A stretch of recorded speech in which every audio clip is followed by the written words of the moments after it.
Hello, GDQ viewers. Welcome back to GDQ Hotfix. Thank you for sticking around after Do All the Things. I'm Helix. You are now watching Parallel Universe, the show about community-created content. So we're talking fan games, mods, custom levels, even things like randomizers and bingo. And we have a massive Doom Eternal showcase for you today. Lots of cool stuff going on here. And before we get into it, we'll be starting with 2 quick custom levels. But after that, we're doing an enemy randomizer, and you all at home in our Twitch chat can choose the master level to be randomized. So we'll have a chat poll up relatively soon. Keep an eye out for that. And yeah, vote for the level you want to see in that enemy randomizer. But without further ado, Devo is here to take us through a whole bunch of Doom Eternal mods. Devo and company, the floor is yours. Thank you, Helix. Like Helix mentioned, I'm Devo, and today I have the great pleasure and privilege to run you guys through some highlights from the last sort of 3.5-4 years of modding for Doom Eternal. I am joined by Rytro and Under the Mayo on commentary, if you both want to say hello. Hi there, my name's Rytro. I'm a speedrunner of this game. It's fun. I like a lot of the mods and stuff. It adds a lot of replay stuff, and I'm interested to see everything Devo will go through. I learned the right pronunciation literally 5 minutes ago. But yeah, no, happy to be here. Hello, I'm Under the Mayo, YouTuber, and yeah, I'm not a speedrunner at all, so I'm here to provide the other side of things. But I've known Devo for a while. I'm going to keep saying it like that. And I'm looking forward to having a really fun night with you guys. Awesome. Thanks, guys. And learning a lot. Yeah, it's a pleasure to have you both. Honored. We've got a gamut of content to get through. We've got a little bit of an entree with some custom levels, like Helix said, then an enemy randomizer, where you guys will get to pick the master level that we will randomize the enemies on. And then we've got a custom campaign, one of the best mods, in my view, ever made. Maybe that's a hot take, but Proteh's Horde mode. And then a fitting finale with, I mean, you can't go on GDQ without talking about Super Mario, so we will be going as the Doomslayer to Bob-omb Battlefield as our finisher. I think we're ready to go. So we will jump right into Quake E1M1, but we do have a little bit of show and tell before we play. So got some images here of the Quake 1 E1M1 on the left, and then the remade version in Doom Eternal. It's a very short level, so it'd be a good little appetizer to kick us off. And I think we're good to go. Let's jump in and let's play some Doom. This was made by a modder called Noodlecat. And really, I mean, if you have Doom Eternal on Steam, you can play this. There is a beta branch on Steam where you can load up the mod tools, which I'll kind of walk through a little bit later on. I'll show you how you can use them. Devo, can I make a controversial request? Since this is a really cool concept, it's redoing E1M1 of Quake in Doom Eternal, can we just see the level? Can you just like not speedrun it once and then do the speedrun? Because I would love to just see it. This is such a cool concept. I'll walk you through all the secrets that they've re-implemented, but I can't promise that the demons will live very long. Okay, right. We will make small detours for the funnies and the cool stuff. But, ooh. You got to throw a little bit of heat blast in there if Mayo's on the call, even a bit of remote dead. You got to... Any falter makes me happy. Okay. Yeah, okay. I do draw the line at full auto, by the way. Okay. Look, you know, you and me both. You and me both. It's in the contract.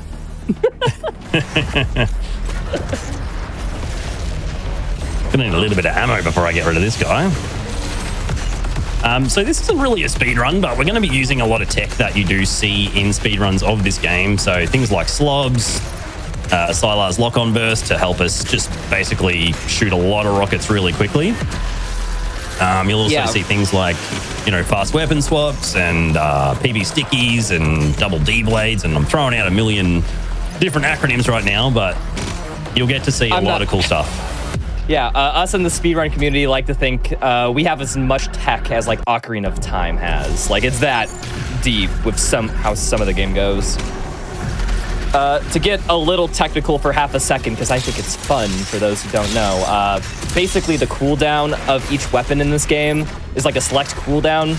So like Super Shotgun has to reload in between shots. But if you swap weapons, that cooldown's reset. We call that hot swapping, and that's used basically everywhere. This area is And no longer the secure. precision bolt, the Evacuate sniper shot that you guys is see of the machine gun, of the rifle, that has the fastest swap speed. So you're going to see him rotate in that sniper shot between a lot of shots. Yeah, we used to think SSG Ballista was more DPS back in the day until we factored in weapon swap speed, and Precision Bolt just has unequivocally the fastest everything. Yeah. It literally changed the way that people played this game when we discovered how weapon swap speeds and individual weapon swap speeds work when moving from one weapon to another. And the Precision Bolt is a massive, massive part of this game in that regard. Now, if you're familiar with the original Quake E1M1, you'll know that this is where you get the regular nail gun, sorry. And that little secret there. And this is typically where you have a couple of grunts on the other side of this gap and you've got to take them out. You can bring this bridge up if you want. You don't have to. Yeah. It's bringing it back. It's been a few years, but I remember. 7 years ago, under the Mayo played. Cacos. Yeah, just a couple of Caco demons, nothing too crazy. Sure. If you, Just a few. just a couple. I really like the Destroyer Blade setup there. You guys might have just noticed that he just randomly swung a punch. For those of you who don't know Doom Eternal speedrunning, you can actually cancel your mod changes. When you change a weapon mod, you can cancel that animation change by just punching in the air. You get the next mod a little faster. It's all about those little bits of time save. And also, like, if you're just doing it mid-fight, that's more time to be shooting the heck out of demons. So,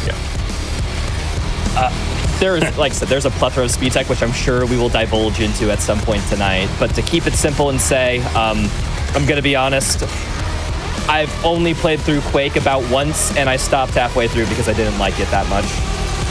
So You're a brave man for saying I know. Chat, roast me alive. There has to be one villain of the stream. I'm willing to be it. Hey, I played Quake 2 only for like 20 years before I finally played Quake 1, so I've got my own heresy. We all have our hot takes here. Devo, you have to give one, even it out. Doom 3 is a good Doom game. Okay, yeah, we accept that. That's dare acceptable. That's the best I can come up with on a moment's notice. Wow. Oh no, there's no way to get ammo here. Whatever will I do? I guess I'll just turtle behind the chain gun shield.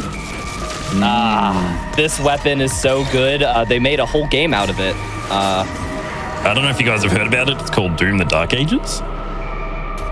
We treat it like that in top tier play because it is just free damage blocked whenever you pull it out. Yeah, and it's like 360, right? Like you can't be hit anywhere. Except from the my ground by gosh. certain Yeah. attacks. Yeah. I'm just looking at the poll in chat, and look, Guys. it could be worse. It could be worse. They could have picked Taurus Nabard, Super Gore Nest. I'll take it. Chat, if you haven't voted yet, vote for World Spear. Make Devo suffer. Don't. There's I'll still do that. time. There's still time for you all in chat to get your vote in for that enemy randomizer level The poll. World Spear master level is so good. Yeah. So that was a remake of Quake E1M1. It's a cool level. I enjoy playing through it, but you're going to see like the graduations in how these mods look, how complex they are, the enemy configurations, everything like that. And we're going to jump into another level. Funnily enough, this is a total coincidence. I didn't plan on this being a thing, but we're doing another mod that's also based on a level from Quake, but it's from Quake 3. It is called Dawn. And it is by Salim, who is actually in chat. Hello, Salim. So we got some screenshots of the original on the left, which is a level called Pull Your Socks Up by Lunaran. And it was made in, I think, 2003. These are some screenshots from the finished product, the level we're about to play in Doom Eternal. And you can actually see, like the yellow armor platform there. You can see it on the left, and then you can see the block out, same structures on the right. So, Salim really wanted to improve his prowess building custom content for Doom Eternal using the official modding tools. So Doom Eternal does have official modding tools supported by id Software, the developer, which is just amazing. Really, kind of taking something that already exists and rebuilding it, like separating the creative process from the technical process, and I think really taking his skills to the next level. So it's a really good mod. Looks awesome. Looks really great. I'm going to jump in here with a quick note that World Spear has taken the lead in that chat poll. Yes! Good job, chat. All right. There's still time. It's okay. Look, if you want to make Devo happy, guys, vote for not World Spear. No one's here to make you happy. Mayo, what map are you for? What team are you representing? I am Team World Spear. Yes. So, I mean, second place goes to Super Gornest because, I mean, come on, Super Gornest Master Level is the definitive Master Level. But World Spear's got so much character, man. I love it. Yeah, character's a good word for it. All right, Dawn by Salim. This is just so cool. This level is awesome. If you guys haven't seen this, this came out actually 3 or 4 months ago, maybe a bit more. But you can tell the author Salim was so excited for Dark Ages.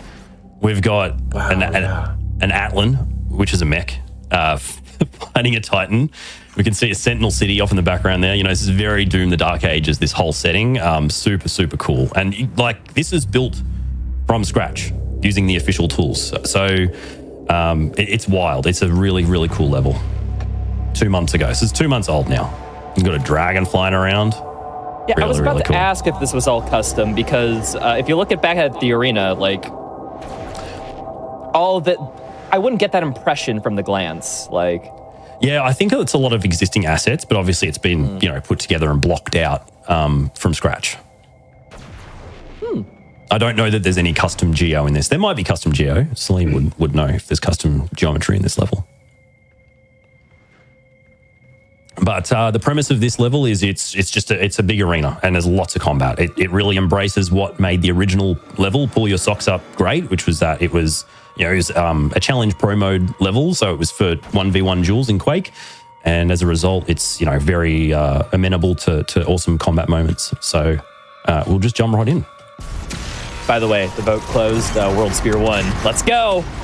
World Spear won over Super Gornest by a whole 3 votes. That was close. Thank you, So chat. close. Democracy at work. I love the switch to Destroyer Blade. Oh, double Destroyer Blade. Let's go. Yeah, you know You're what? insane, dude. How do you pull that off exactly? All right, You wanna- all right. Okay, here. I'm going to nerd out for a second, and we're all just going to accept it, okay? So, the Destroyer Blade and its mods, you may notice when you open the weapon wheel. Devo, could you visualize real quick? Yeah, sure. So what I got to do is I need to change the weapon mod on the heavy cannon to micro missiles. And then what I do is I shoot and I bring up the weapon wheel, and then I swap the weapon wheel to the heavy cannon, and then I swap the mod, and then I let go of the weapon wheel. Don't ask me why it works, but it just does. And that just shoots a second Destroyer Blade. Yes. Correct, yeah. Okay, so basically the game gets into a state of firing the ballista, and when you change weapon mod order while mid-firing animation, the game gets into like a confused state where it doesn't know what's going on, and its weapon is almost refreshed, like the weapon mod swap. So the game's like, wait, we should be firing the ballista. Why haven't we fired a gun yet? And then it fires another one. And that only works, or does it only work going from micro missiles, or is that just the most consistent setup? It works only with specific mods. Like, it works when you swap from micro missiles to precision bolt or explosive shot to full auto. But you cannot swap, full auto to sticky bombs and have it go off. But if you swap mid arbalist animation from full auto to stickies, you'll get a double arbalist. So it's like reverse in nature between the mod you have currently put on the ballista. Yeah. Yeah, it's wild. I don't know if it has that much relevance in the speedrun of the campaign. Maybe it does. I'm not sure if there's spots where it gets used. It's used about 4 times in our current route. In the DLCs, it's used a lot because Maker drones get introduced to the combat pool a lot more often, so we can get free ammo refills. Because even though you fire the Destroyer Blade twice in a very small time interval, it does take twice the ammo. Sure. There's a big asterisk on that some of the time. Don't get me started on it. Are you telling me Doom Eternal is somewhat inconsistent? Okay, no, there is a method to the madness, and that's why it's driving me insane. Okay. Let's call it mysterious. I would say there is a logic. It's a little convoluted, but there is an underlying logic behind everything. I mean, I feel like, okay, even though that this game is buggy with a bunch of the speedrun glitches, like, they're all stuff that I think is indicative of just, like, how much depth and design goes into these games. Of, like, there's never one mechanic that just interacts on itself. It's always attached to 5 other things, minimum. Yeah, you just saw it. Like, even something as simple as taking down these Cyber Mankey's shield. Devo threw down an ice bomb to go in for the blood punch, and you can do that with an ice bomb. You can do that by setting up a frag grenade for a falter. You can do a remote detonation. You could any way that you could put him into a stun state and then get in and break the armor with the blood punch is a great setup, and you don't have to do it one way. There's various ways to do it. Yeah, whoever designed the falter system and whatnot in this game deserves a promotion, and I don't care what position they have. A lot of those faltering rules, I do believe, were Hugo's decisions. Really? Huh. Yeah. We've talked about it a couple times, about the faltering system and how much he loves that people drew attention to it in this game, and that made them want to push it forward into the foreground of the Dark Ages, where the Dark Ages straight up tells you, this falters, this can falter. There's a big circle every time you do it too, so you know it's like a main mechanic that you need to take advantage of. I turned it off my first playthrough, but I leave it on now. I want to know. Yeah, I kind of like knowing it. That game's a little bit of a cluster, but of course, it's the sequel to this game, Eternal. Being a cluster is a bit in its nature. Of course. Excellent Destroyer Blade on the base of the Doom Hunter there. Yeah, the tutorial tip for the Doom Hunter is like you're supposed to take down his shield with a plasma weapon first. Or do damage to his base. It says both. Oh, yeah. People get hung up on I got to take down his shield. Yeah, exactly. It's one of those things, just because it's listed first, you think it's the quote-unquote the only way to do it. Yeah, it's the biggest target. Yeah, we in the 100% speedrun actually did that tech tooltip for like 4 months before we had more speedrunners come in and be like, you realize you can't just blood punch him, right? Yeah. It's, things take a while. If you guys notice, Devo, this gun right here, he's charging up right now. Boom, Destroyer Blade. You see what the devastation it does? People thought Destroyer Blade was a low-tier mod for quite a while. It literally took 9 months before people started publishing videos about how good the mod was, because they finally figured out a way to move with it. See the way he's moving with it? He'll do a meat hook and spin around and charge it in the air. Like, once people figured out how to incorporate it, it became incredible. And that was a consciousness-raising moment for me, that, when people are talking in the first month of a game that, this weapon sucks, or this weapon, whatever, you know what? It took us 9 months to figure out the Destroyer Blade, so you never know. Yeah, getting a little bit technical on it, because that's fun. The Destroyer Blade is how it works, is it gives you friction whenever you're in contact with the ground. It's supposed to be slows you down. It's supposed to be by design a high damage burst option that you shouldn't be able to move with, because you just do so much damage with it. But if you happen to jump when you hit the ground, you're technically never experience friction because you're not on the ground for long enough. So Devo would just build up speed and bunny hop while charging it, and And it's a great balance, because if you could easily do that your first playthroughs, it would be stupid. But it's something that rewards high skill and a lot of dedicated hours into the game. And doesn't feel stupid and abusable. It just feels fun. Yeah, especially because you can't just do that by bunny hopping on its own. Like, you have to chain something into it to get the speed. So it's a little bit like combo tech that you unlock as soon as you. He's doing it all the time, right? Yeah, right there. It's beautiful. And if you combine that with an ice bomb, wow. Yeah, because Destroyer Blade, unlike any of the other weapons, is the highest damage single burst target, and it cleaves through enemies. So there's no limit. Here he goes. Here he's setting it up. Yep. There's no limit to how much damage you can do. So it's really useful in big arenas like this, where Devo can just, duck and weave in and out of the arena, come back when he has Destroyer Blade ammo, and then just kill mostly everything, and then rinse and repeat. Yeah.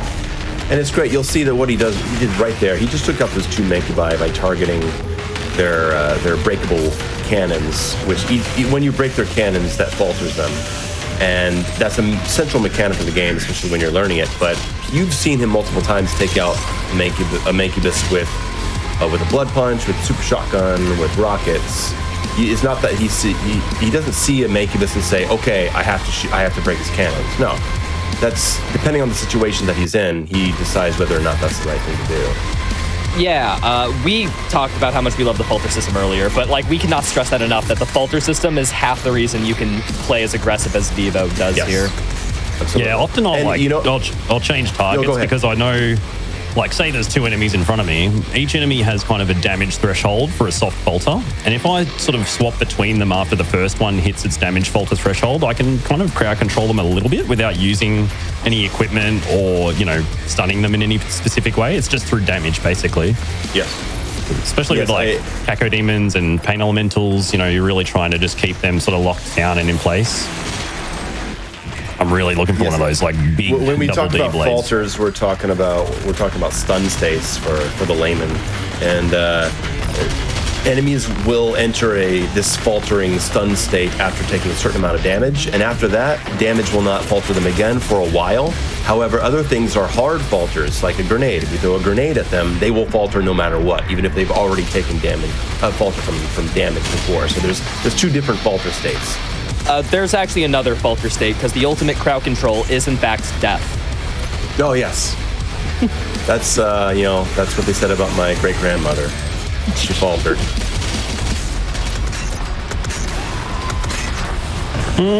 Possessed Mancubus, 77 Done? HP. That's kind of terrifying, but it's okay. Yeah, no. Yes. Oh, very cool combat modifier. Spirits. Whenever an enemy glows blue, they're basically like a supercharged demon of that state that have like twice the amount of HP, twice the amount of damage it deals. And Can't falter. Yeah, can't falter is a big one, and every demon like that just takes control of the fight because you have to realize where it is because it's a major threat. Which has been evolved into the Dark Ages leader mechanic. Yeah. So we have possession without spirits, essentially. You can kind of see the prototypes for a lot of the things they do in the new game in this Absolutely. game. Yeah, I thought there was a lot of examples in Tag 2 where they were obviously experimenting with certain ideas. Like even the Cursed Prowler, I felt like they were trying to slow the player down. Just to see, okay, how do players react when they don't have that same mobility anymore, right? I feel like the new Stone Imp is the old Cursed Prowler in a way. Kind of. I see a Stone Imp. I see Stone Imps in the Dark Ages, and I think that has to die right now. And that's how I feel about Cursed Prowlers. Yeah, if you... Cursed Prowlers, are they showcased in any of these mods, Devo, or... Randomizer Randomizer will get them, yeah. A lot of modders choose not to like incorporate Cursed Prowlers because they just don't find it fun. It's a controversial enemy, to say the least. When Hugo talks about Cursed Prowler, he talks about spicy peppers on a pizza. He says the Cursed Prowler is a spicy pepper. You know what? A spicy pepper here and there on a pizza is delicious, but if you cover the entire pizza in spicy peppers, you can't taste the pizza anymore. Yeah, and with the randomizer, it's like getting a lucky slice. Yeah, exactly. You got 7 Cursed Prowlers in there. It's like, ooh, no, don't do that. It's like if you let a random number generator decide your pizza order. That's a great idea. Hey, you could get a good pizza out of it. Not likely, but you could. You know what? It's a really good thing I had a completed save for Tag 2. I was not anticipating World Spear, but yeah. Good run, by the way. I mean, that was great watching you play. Oh, yeah. That last room was really good. Yeah, fantastic. Yeah, thanks. All right, let me quickly just... Here, looks like we're set up for that Doom enemy randomizer. How you doing, Deva? Yeah, warmed up, ready to go. So we are going to be jumping into World Spear, as you guys voted for that, begrudgingly from my point of view, but that's okay. We'll have a good time. You did the right thing, chat. You're meant to be on my side as a commentator. Oh, chats. No, that's okay. I said I was the villain of this stream. I mean it in all aspects. You are not the villain of this story. You do what you do because there is no choice. Dude, I do what I do for the good of humanity, all right? I see. So we have a couple of things in front of us that I want to point out. We actually have another mod loaded in right now on this loading screen, which is to introduce the concept art to the loading screen. So it's not just like gameplay, new levels or gameplay modifiers. You can get really cool stuff like this where, you get this awesome concept art for World Spear in the back there. The other thing I want to point out is the tutorial. Mayo, did you want to talk about the quick switching tutorial? Yeah, those of you who are watching this for your first time or you know the game, but you've never seen the speedrunning side of things, you see right here, there's a tutorial in the game on quick switching, which shows this fast weapon swapping that you're seeing Devo do through all of the combat. This tutorial was originally not in the game. The game was not built or balanced around this crazy fast quick swapping mechanic that Devo and all the high level and speedrunner players use. But we felt that knowing about it helps players go to that next level of fun. And so after about 5 or 6 months after the game's release, they actually added this tutorial into the game to help people understand this mechanic and expand their play. And it just helped expand the player base. You don't have to use it, but it is there, and the game is telling you about it, which is just great. Yeah, thanks. Thank you, Mayo. It was basically inherited from Doom 2016. It was really an emergent gameplay mechanic in 2016. And the developers tried to kind of, I guess, more bake it more into the game, essentially. Make it part of how they expected people to play the game, essentially, because it looked so fun in 2016. Right, yeah, they did go a little bit back and forth with it. There was a couple patches where, like, for example, Precision Bolt couldn't be hot swapped off, and like the cooldown was global rather than just, hot swapping allowed it to be reset. So they found their pathing throughout it. Yeah, because I would amend Devil's statement a little bit. What they wanted to lean in to with Eternal over 2016 was the use of weapon variety. All right, of using a lot of your weapons, not necessarily the boom, boom, boom, boom, the constant switching, but using everything and being really stylish. And that's how they tried to build the game. And then once people figured out that, oh, wow, you can do this really fast swapping, they were a little hesitant. Oh, I don't know if we want to keep that. They tried to take it out. People didn't like it very much. They decided to keep it in. And the game is the way it is now. Yeah, by the way, welcome to Completely Randomized Enemies here. I didn't even realize. You can kind of just see how much of a battlefield this map has already become, because there's just like 2 tyrants, 2 cyber demons, a bunch of other stuff that's just peppered in there for flavor, as we were saying earlier. This is one of the hardest master levels casually to do, just to how much they stuff the arenas with everything. And this is this no logic, or is this a balanced randomizer demo? This is balanced.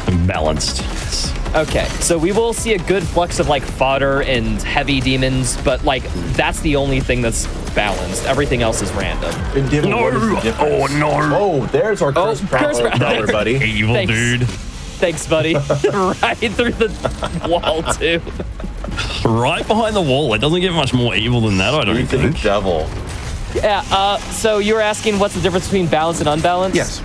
Unbalanced is any spawn in the game can be literally any spawn on the enemy AI roster. So a zombie, for example, could be a cyber demon, or an imp could be a marauder. Balance randomizer, what it does is okay, we're gonna make sure at every possible point there's at least this percentage of fodder and heavy demons that spawn. And why would they want that? Why would we need to ensure that a certain number of fodder appears? All right, this is pure evil, dude. Oh my gosh. I totally forgot where the totem is there. It's in the middle of the room on a platform.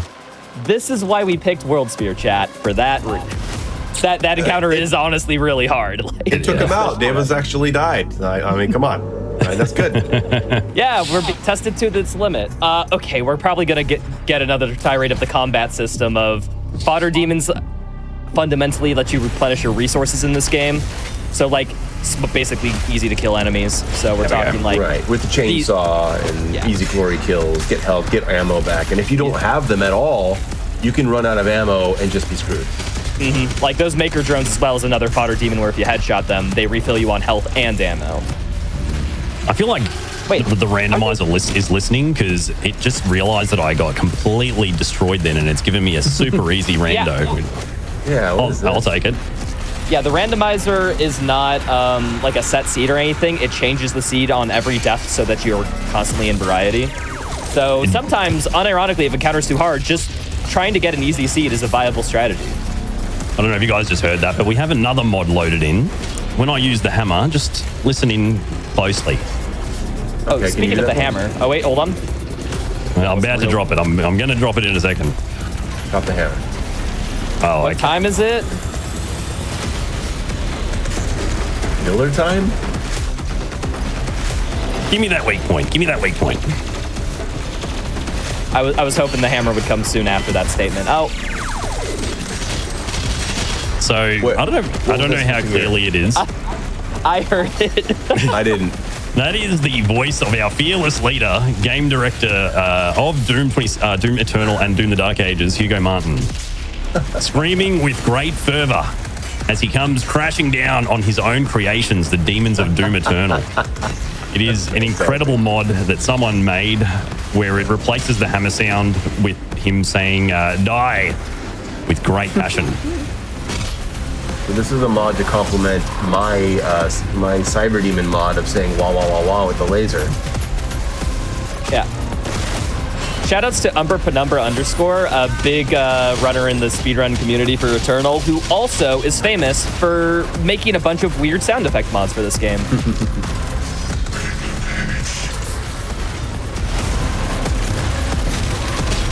For those who maybe don't know, in the current patch for Doom Eternal, with Doom Hunters, when you get rid of their sled, you don't actually have to wait for them to finish dismounting from their sled. You can do damage to them pretty much straight away. You know what's funny? I kind of really don't like that change because in the speedrun we had so much depth that goes into like ice bombing them so they become vulnerable quicker, and we routed all around that. And now people on current patch just get it for free. Good change, but it's just like man, I like the previous system. You got to give the current patch something. We can't ice bomb marauders. This is true. We kind of skipped over this, but the hammer is a DLC exclusive weapon. That's basically another resource meter, you know, kind of like how Fodder Demons give us ammo and health. And Falter. Yes, it interacts with both systems. So it'll give you health, it'll give you ammo, and it will also falter everything around you. Speaking of marauders, say hi to the big red shield guys. Yeah, there's a Screecher zombie in the middle of that pack there, and I don't actually want to kill that Mega Drone because once I pop it, I need to get rid of the spirit inside of it, but I think my hand is going to be forced a little bit. Yeah, so we're getting every single niche mechanic at once. That's kind of the best thing about a randomizer, is that it is a little bit of, how do I say, overstimulating kind of by design. So we will, if you're confused, don't worry. We might get to it later, but yeah, there's a lot going on. Oh, yeah. This is a good opportunity to get rid of this guy. I don't entirely understand Devil's approach to the Marauder here. I just ignore him until he's the last dude on the chessboard. Oh, okay. Yeah. Okay. Oh, God. Speaking of microwave beam, is there any kind of chat donation we can do to get you to do a hot dog on stream? Even if I wanted to, I wouldn't know what that is. What the heck is a hot dog? Yeah, hot dog. What's hot dog? Explain. Hot dog is when you microwave beam kill the Marauder's dog, which hard falters the Marauder, and then you get a ballista snipe in his stun state. Wait. It is. Yeah, I discovered it. It's on my channel. I do it every time I play Doom Eternal. It is the coolest thing to do. There are so many. So Marauders are enemies like no others that basically you have to wait for their counter windows in order to attack them. You can't shoot the heck out of them like every other demon.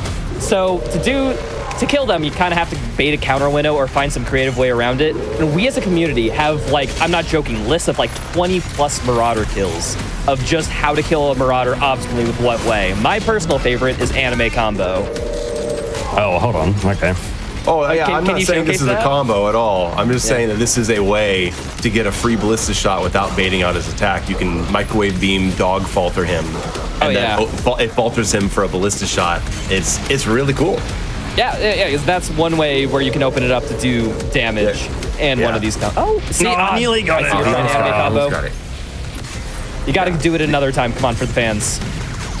And the ballista feet falter as well. If he's crossed a okay. certain damage threshold, you Yeah. shoot the splash damage from the ballista at the ground, that will stun him. I'll try to anime combo again. Yes. Why do we call it the anime combo? Because it looks like if someone's finishing move from an anime. Like, does this need to be deeper than that? Oh, There we we got go. it. Yes. Yeah, that's good. It is fun. It is fun when you land it. It's really good. So to summarize, sends lock on from the sky. The Marauder tries to block the rockets locking onto it from the sky, and you just shoot it while its shield is up, and the rockets hit it anyway because you damage falter it as it's blocking. It's insane. Beautiful. Yeah, and it's So much interesting. cool combo expression. It's kind of like similar to the frost bomb from 1.1, which is an old tech that the developers removed from the game. It's basically the same principle. You're distracting him with another projectile.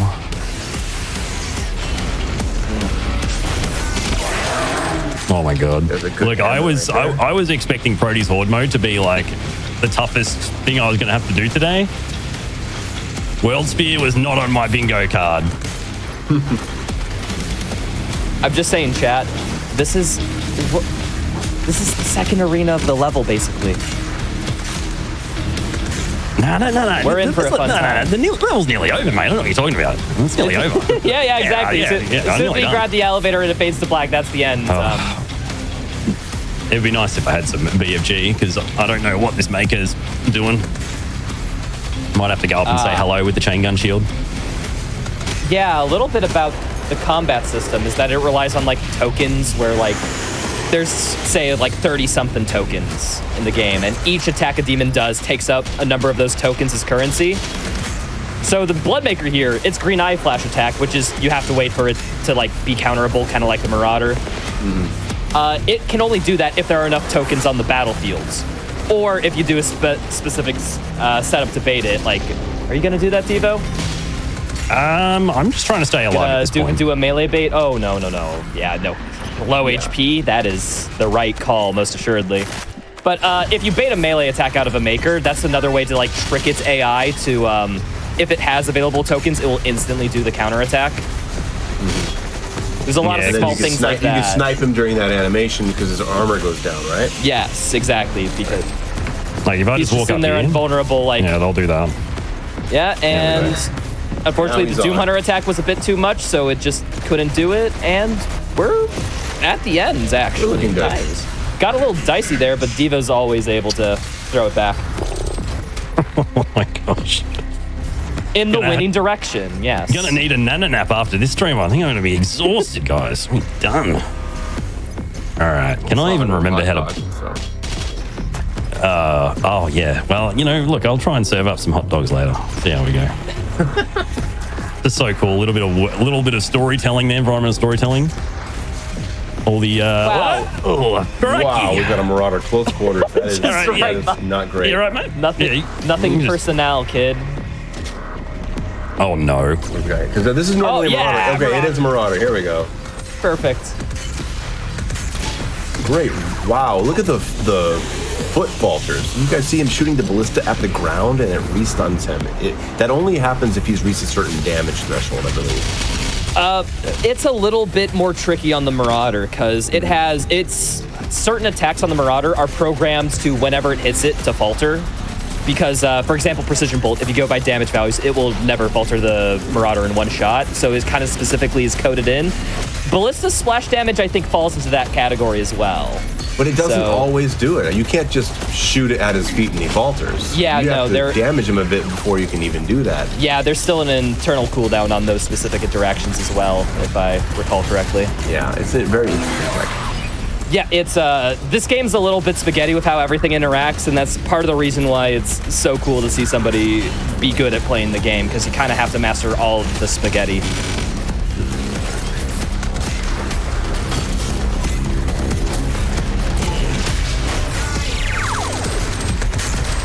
But another good use of hammer there. It's an AoE stun of everything around you, so it's just when there's a big group, it's just basically always a good call.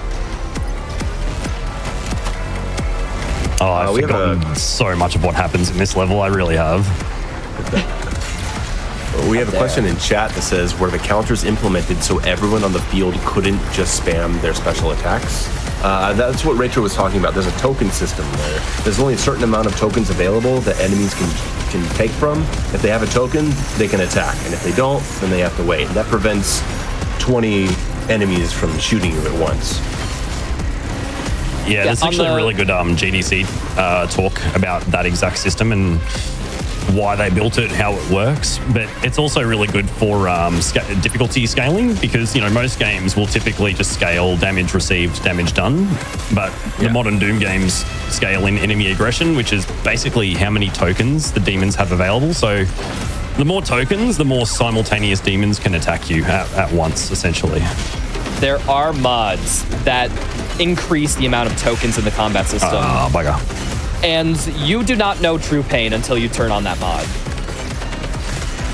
And now go ahead. Yeah. I'm just saying, every enemy's doing their most highest special attack all the time. It gets rough. Fun. I was gonna say now that is built into the slider system of the Dark Ages. Oh, devil, that sucks. That does suck. Mancubus is very dangerous up close. Yeah. I think in this game it's basically one frame and they'll just drop the AoE on the ground straight away, pretty much. You're playing... why don't you just turn the slider down to 75% speed? Should be a little easier then. Sure.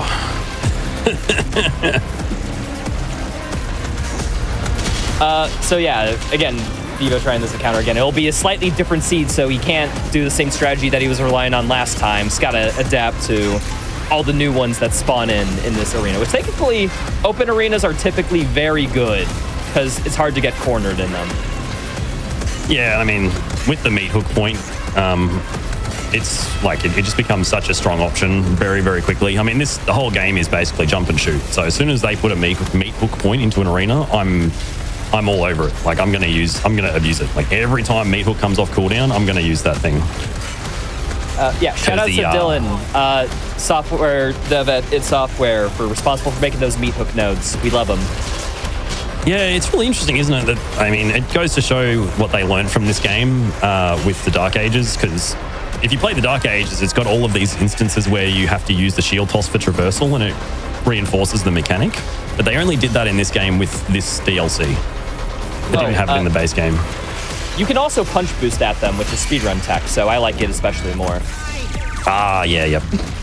Oh, jeez. The Hugo scream came through so much better. Oh no! Don't do that. I see that bath of resources and just like, oh please.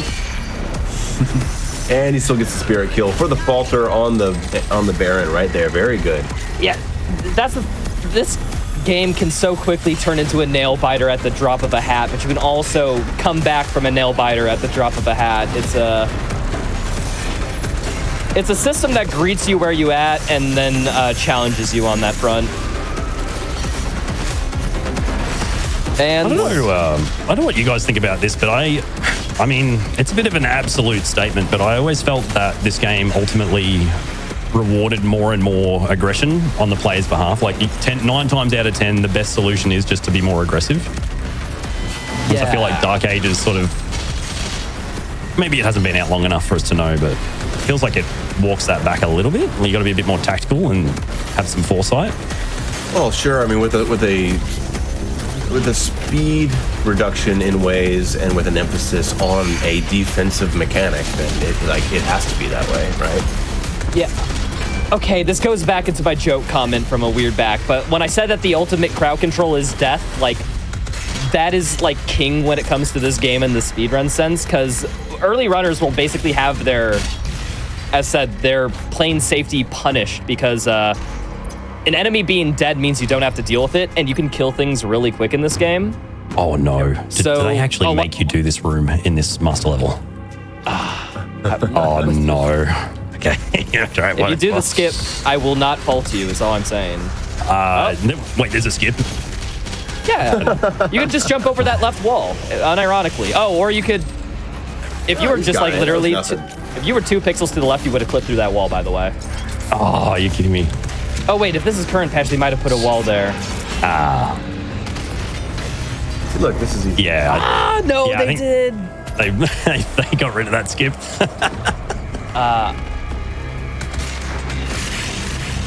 Oh, Thank you. Armored Easy Baron. right there. Yeah.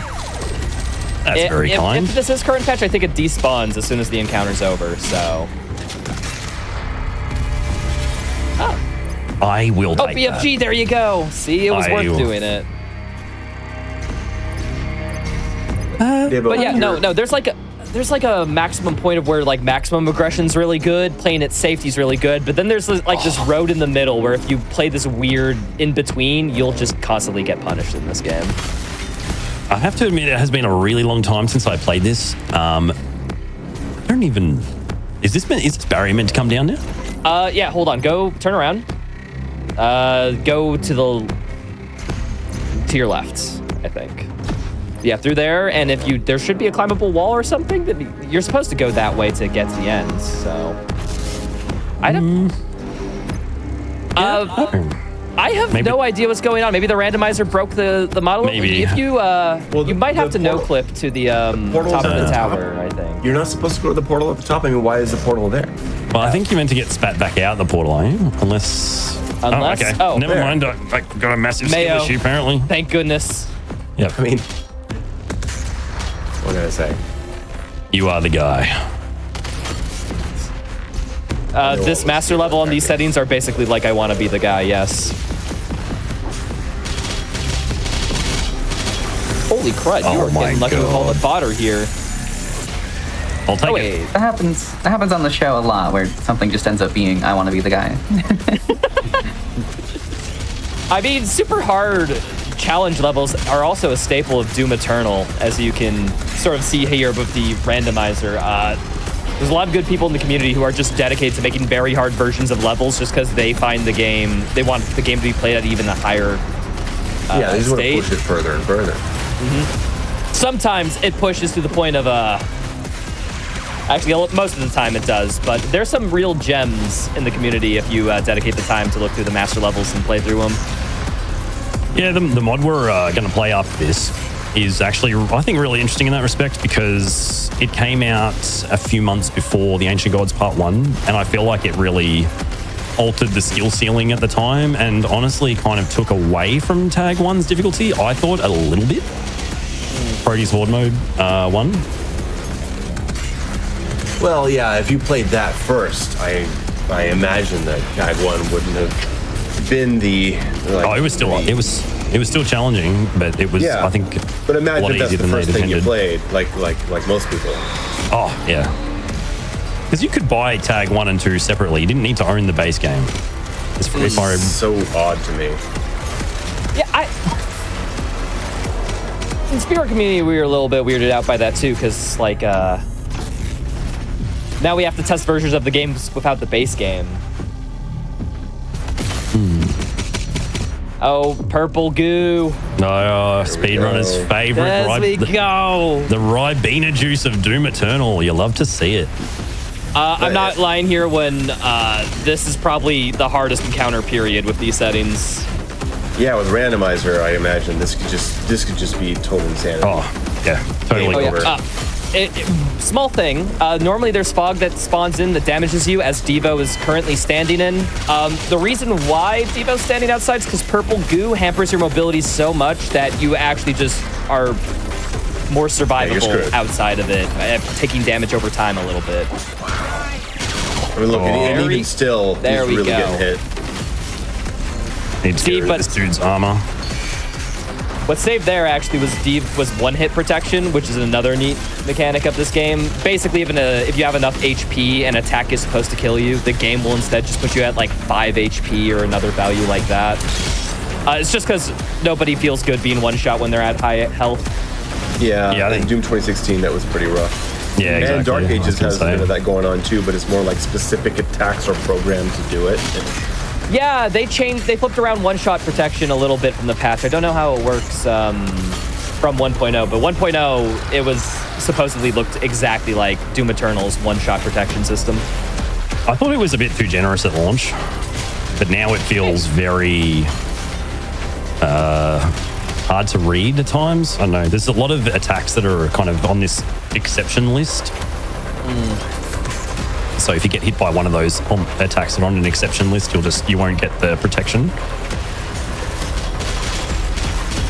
Yeah, I think the entire thing needs to be looked into more by everyone, I think. Yeah. Yeah, because we aren't still certain about the changes, how it works in the speedrun side, and we're pretty anal about documenting everything.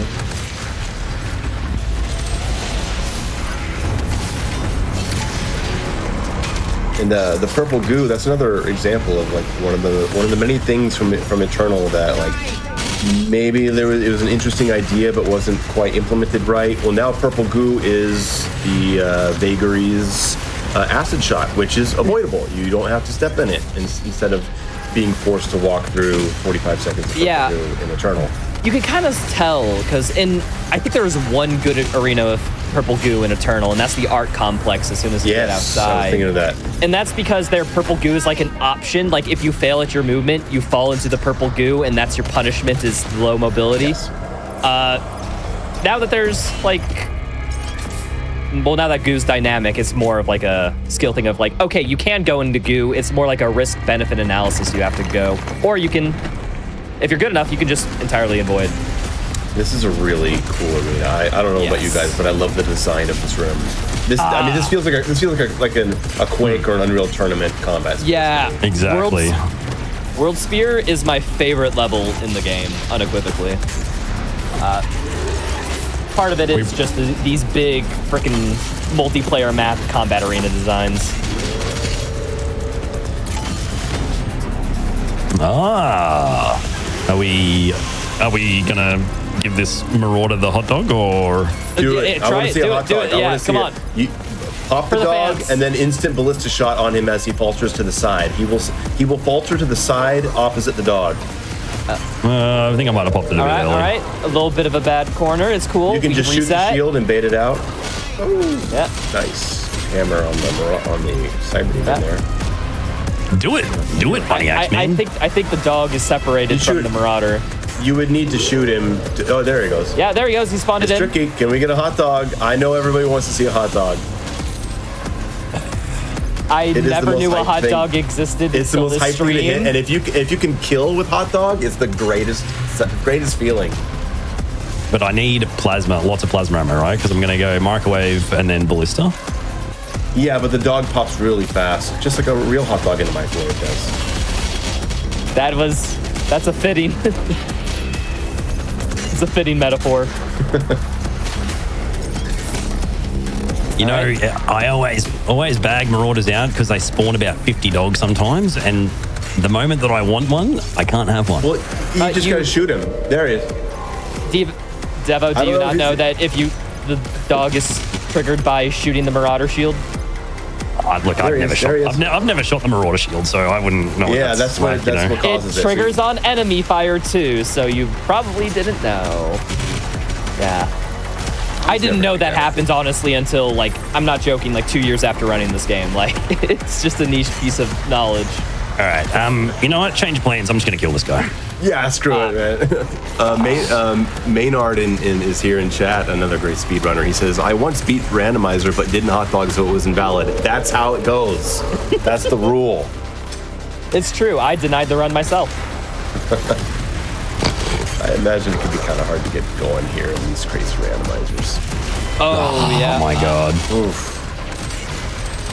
Okay, a big system in this game is the concept of trigger demons, where basically every enemy that spawns in is tied, or how to put it. Encounters are structured so that they're in multiple waves. And what triggers wave 2 happening from wave 1 is that certain demons need to be killed. And in a randomizer, you don't know what demons need to be killed because it's random. It's a different demon every time. So one of these demons Devo keeps alive could just so happen to be the trigger demon. So we aren't progressing to the next wave. Oh no! I think we probably will have to move on to the next segment of content. Just in the interest of time. Yeah, this level is really quite long. That's fair. That is fine. We were purposely mean. Yeah. Well, hey, fair enough. Thank you for playing through that as much as you did. That was a blast. We are actually going to take a quick break here. Great opportunity for you all to get up, get some water. Hello, everyone. Thank you for sticking around through the break. You are watching Parallel Universe on GDQ Hotfix. I'm Helix. This is the show about community-created content such as fan games, custom levels, mods, and the like. And speaking of mods, there's a whole bunch of mods here for Doom Eternal. Devo has been taking us through some of them, and let's continue the show with Proteh's Horde mode. Devo, take it away. Thank you, Helix. Yeah, so we'll be kicking off with, in my view, one of the best mods ever made for this game. It is, in a way, a custom campaign, and probably the best way to think about it is an abridged version of the base game. So we get all of the upgrades, all the enemy encounters that you would have in the base game, except it all takes place within 3 or 4 different arenas, and it's abridged. But also the combat's kind of ratcheted up a few notches. I mentioned earlier, but this mod came out approximately, I want to say 3-4 months before the first DLC came out, and it really adjusted the skill ceiling of this game up another level. It was a really fantastic mod back then, and it still is today, 4 and some years later. I know, Rycher or Mayo, if you wanted to say anything about it. Yeah, people would grind this game mode, this mod specifically, to quote-unquote get good at the game. Like, they used it that much for practice. Oh, I know I did. There was a lot about this game that I wasn't even utilizing in my play until I played this, and it made me use it. I remember first time playing this, it's taking me a good, like 8 hours to, like, beat it for the first time. Like, it really shows you, like, where you're lacking, and you have to improve to beat it. First off, waves start off a little bit simple, mainly just because we only have a combat shotgun with sticky bombs. Right. And we get a new mod every single new weapon and a mod choice or some kind of upgrade with each round. Correct. And it, like I said, it follows the same progression as the base game. So we get the grenade and we get the heavy cannon first, and we actually also get some upgrade points early as well to allow us to invest some of our upgrades if we so desire. So I went ahead. I was going to say it was a nice switch to full auto for the Arachnotron early game. Yeah, when you really don't have access to a lot of other mechanics, it becomes quite good at finishing, especially if you can falter them from breaking their weak point. You know, they can't hit you if they're faltered. Yep. So it's a good way to kind of finish them off. And we're gonna get sticky crits them. am I just saying tech that? No, not at all. So you might want to explain what that is.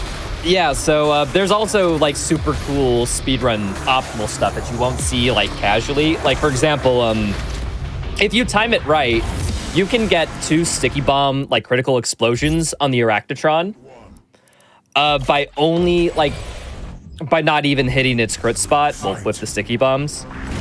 Basically, how sticky bombs are coded are a bit unique, in which they trigger their critical state based on if you hit a critical spot last, not if the sticky bomb itself hit a critical spot. So if you have like 2 stickies on an Arachnotron and then shoot its like crit spot, which is its turret, both sticky bombs will instantly get their crit damage and explode, and it's that's fascinating. Super neat. Yeah, like I said, this game's a little bit spaghetti when you look into the nitty-gritty details, but that's kind of what makes use of it very cool. If you check out modern 100% Ultra Nightmare speedruns, it's the name of a runner who's just currently running Kovac. He does a lot of good sticky crit areas, which is... when you see it done just right, it's like one of those things that you can easily glance over, but from a knowledge perspective, it's just like, oh, wow, that is so niche and useful. One of the things you'll see me do a fair bit in this run is I try not to use Flame Belch on individual demons. I do try to wait for them to be kind of stacked up in one spot so that Flame Belch just nets me far more armor. We did just. And how much armor do you get from one demon? How much do you get? I think it's 20 or 25, right? Might be maybe 30 actually. It depends, like how 30 from Meat Hook, right? Meat Hook depends on how quickly you kill them, but or if you kill them with the super shotgun, I think you get 30. But if you use the precision bolt, it might be 25 or 20. but we're really getting into like the nitty gritty of what's optimal. Yeah. I'll show you once I get the meat hook. I'll show you guys what I mean. That has not stopped us before. Whoa, hello. I'm really trying to get some of these bigger demons off the board as quickly as I can with the chainsaw, especially if I'm feeling like I'm taking a lot of damage or I just want to get rid of them. I don't even need to necessarily hard commit to finishing off that Arachnotron. I can just get rid of his turret and then, you know, do whatever I want to do after that. Grenade's nearly off cooldown, so I'm thinking about that as well. I'm thinking about, okay, Grenade's up soon. Probably want to use that here. Falter both these demons. Maybe Blood Punch this guy. Oh, I don't have Blood Punch. And we're just going to finish off this Hell Knight. It's a bad feeling when you go in for Blood Punch and you don't have it. It's just a wet noodle, yeah. It's a big thing in this game. You really want to keep track of all your cooldowns and your other activated abilities like Blood Punch. Dude, I have it like programmed in my brain at this point in the game that if I'm trying to Blood Punch, I need to physically see the meter like with both eyes that it's full. And only then will I trust that I have it on cooldown. I think a lot of us kind of got a bit scarred from the early iterations of this game when Blood Punch just did not register half the time when it was meant to. Yeah. They changed it to where it over-registers a bit too much, honestly, but I think that's still a way better equilibrium point. Yeah, when we were doing the testing, I was part of the NDA testing group of trying to fix Blood Punch, and they got to the point where it would accidentally trigger on Glory Kill, and it just seemed like a case of, guys, this is as good as we can get it. It's kind of a messy system. And it's like, okay, look, we'll take it. If it means the Blood Punch actually works. Yeah, I mean, you gotta like look at this game and think to yourself, there is a lot going on all at the same time. There is so many interactions between, you know, different projectiles and particles and AI and the player, and the game under the hood would be just so complicated. Like, I can't imagine working on it as a software developer. It'd be really challenging, I reckon. Not to say it's like not to say it's probably a spaghetti thing. It's just the game is really, really complicated. Oh, when I was saying spaghetti earlier, I didn't mean in like the negative way. I mean in just like it's a messy system of interacting variables, and like that's kind of what it was based on design, just from the game design standpoint. And all these like bugs and interactions that carry over just shows like how from the big picture perspective they wanted to nail this certain interactivity between the systems, which came with disadvantages, which I'm fine with because this game's fun. We're about to get our first suit upgrade, and I'm going to take I was going to ask, Swapper. what do you upgrade and why? Always Hot Swapper, because especially early on, it gives you access to a weapon combo called PB Sticky, which is basically where we use Precision Bolt and alternate it with the Sticky Bomb, and you can only really do it with Hot Swapper. It just doesn't work without it. So previously, you've seen me start a combo with just Precision Bolt, and then I'll go to Sticky Bomb and use 3 Sticky Bombs, and then I'll cycle to a different weapon. But now I can actually just alternate between the two, Precision Bolt, Sticky Bomb. And this upgrade allows me to do that. In terms of weapon upgrades, I just go all into Sticky Bombs, and then I don't bother with Precision Bolt upgrades because weapon swapping sort of cancels out the benefits of those upgrades. Heat Blast, you know, we can put a few points into that, but that's primarily where I will start investing is Hot Swapper. And then once I get a bit further along, because I want to stay alive, I'll probably go more into Frost Bomb just to have a bit more crowd control. Right. Really Are you going to show off in. Yeet Blasting? Dude, you're not going to believe this. I don't even know how to do it. You don't know how to... Okay, yeah, you just did it, actually. You just tried it, like, unironically, and got... Yeah, no, you're getting it. What is it? Oh, when you swap weapons while heat blasting, what happens is the game, it's kind of like in Double Destroyer Blade case, the game constantly gets in a state of where it's like, wait, we're in the heat blast firing animation, but we are swapping weapons, so the game thinks it's a new weapon. So it's like, well, frick, we haven't fired a heat blast, fire another one. And if you do it all the timings properly, you can get up to 4 heat blasts for the price of 1. Wow, that's absurd. And the heat blast is a guaranteed falter even at 1 charge. You don't have to get all the way up to 3. I didn't think that you could do Yeet Blast with Hot Swapper, or is that wrong? You do. It's just the maximum number of heat blasts you can get per swap is, I think, 3, when previously it's 4. Okay. Don't quote me on those exact numbers, but it decreases. Did I? Oh, I'm wondering why that lock-on's so slow. I didn't even put the points in. Silly me. Yeah, lock on burst. This is the weapon where you swap to if you just want to annihilate everything. Yeah, really interesting combo, honestly. It was discovered by battle mode players, so the multiplayer mode for this game. They actually discovered this combo, and it got nerfed, funnily enough, for both single player and multiplayer, which was not great. So they reversed that change for single player, but they kept it nerfed in multiplayer. Because, yeah, it was just the demons in the multiplayer mode stood no chance while it was as broken as it was, because it's really, really good. Yeah, The lock-on combo, you mean? Yeah, no, PB Rocket. PB Rocket. Oh, PB Rocket. Okay. Yeah, PB Rocket was really, really, really good when it was discovered in battle mode. Like, they just had no chance.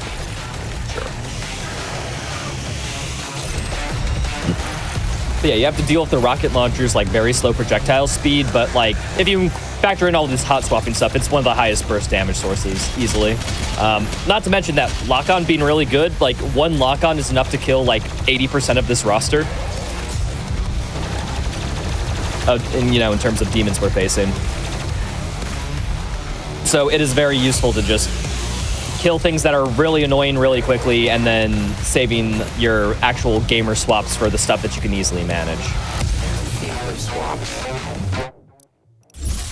So in this mod, I like to get the top 2 crystal upgrades, and then I usually work my way down the left-hand side. We don't actually need any of the weapon mods the game's offering there. I've taken another rune called Dazed and Confused, and I just took Equipment Fiend. Those probably give you the most survivability in a gameplay mode like this, where you're trying to crowd control demons. What does Equipment Fiend do? Basically, the number of demons that you kill while Equipment Fiend is on will reduce the cooldown of that particular piece of equipment. So if I say I kill like 3 demons while they're frozen, the frost bomb will come off, you know, a couple of seconds quicker, basically. And because there's so many demons packed into such a small space, it just makes sense to use that upgrade. Yeah, powerful option. Yeah. I see the Devo working on masteries currently, because this is a fresh game, like quote unquote, like an expedited version of the main campaign in terms of combat progression. Weapons aren't mastered yet, so we have to do little challenges to get all of them done. Like Meat Hook Mastery here is just kill demons after hooking onto them. Once we get 50 of those, we'll get armor, because the Meat Hook will also light demons on fire, because yes. And so, Devo's probably going to keep a watch on those mastery ticks over the course of the next thing, because some of them are really useful. Yeah, I don't usually bother too much with them in this mod, because you do get the mastery tokens later on, and you get quite a few, actually. And it doesn't take too long to get them, and once I get them, I usually go straight into the Meat Hook Mastery, because it gives you so much survivability. You can technically, you know, like you could sit in an earlier wave and farm enemies, basically, to get Meat Hook done, and that would be a really good idea if you were trying to, you know, sort of, I guess, casually complete it. We're just gonna... that would keep me alive in my earlier playthroughs. Yeah. Yeah, maybe... Oh, gosh. I'm probably just conflating what I remember from this mod from watching Mute speedrun it back in the day. No. Oh, no, God. Oh, my gosh, man. Welcome to Beyblade City, dude. Yeah, so those enemies, the cooldown of their attack, their swipe attack, is shorter than the duration of the attack, which at this point in the game's life, I am hopelessly convinced is by design. And I say hopelessly because it makes me feel hopeless every time they do that to me.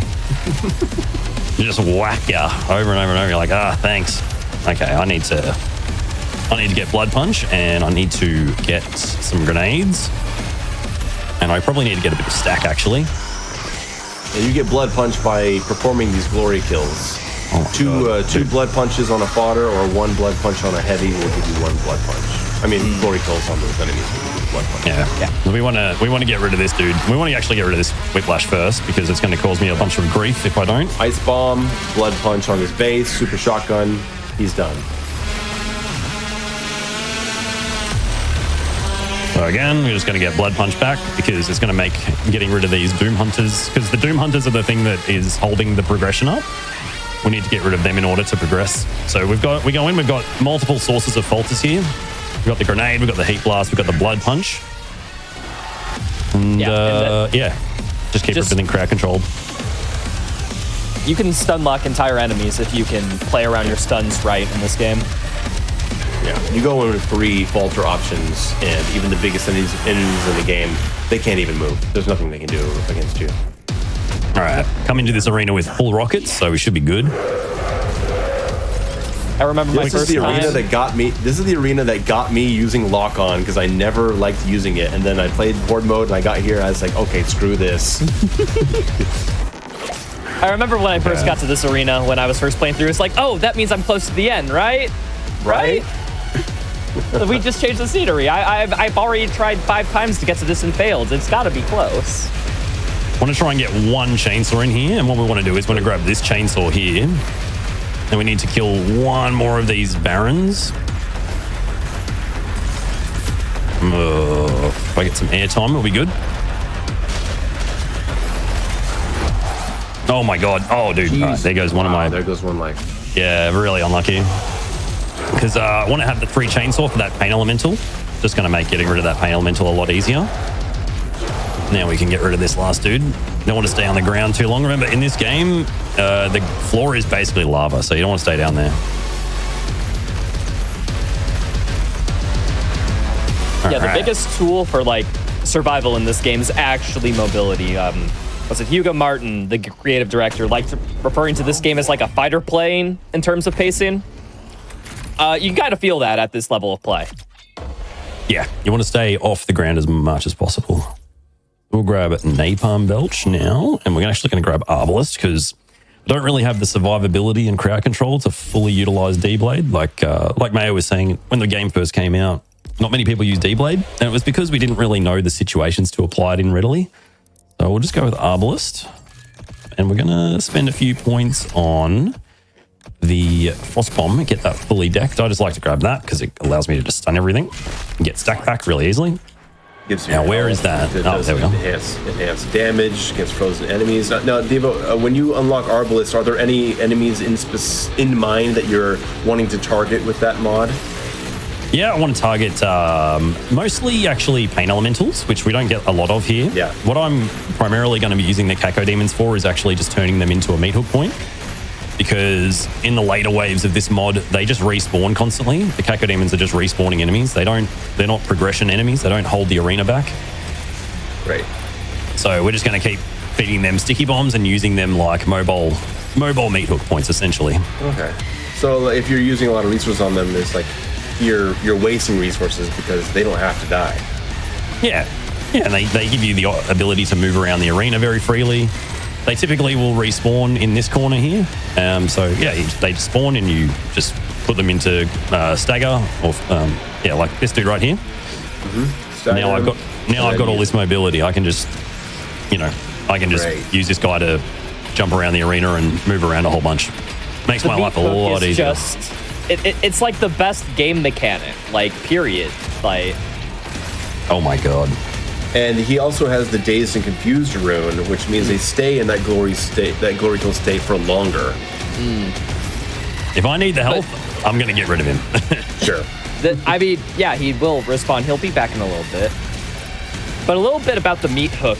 It's one of the best things in the game, and you might notice how Devo swings incredibly fast off of it. And that's initially because the meat hook is a frame rate dependent mechanic, which means the more frames you're getting, the faster you'll go and gain speed while on it. And Devo, having a chunky gaming PC here, would gain a lot more speed than probably you get in your casual playthrough if you're playing on Xbox or PlayStation or whatever. But the community loved that you got insane speed from it so much that they just kept it in. I mean, It gives a lot of awesome factor. It's a high-level thing. It's not like this makes casual play a breeze. Yeah, you gotta really know what you're doing. Yeah, and sometimes that amount of speed can even be a detriment because you can fling yourself into some place you don't want to be, so you do have to master the movement system. Which, speaking of which, I assume it goes without saying, but Devo, you're using air control, right? Oh, absolutely. Yeah. This it gives you so much control over where you are when you're moving through the air. You know, even if you make a minor error movement, you can just adjust for that error with air control. It really allows you to reposition mid-air and dodge projectiles, which is obviously, goes without saying, is massively important in this game.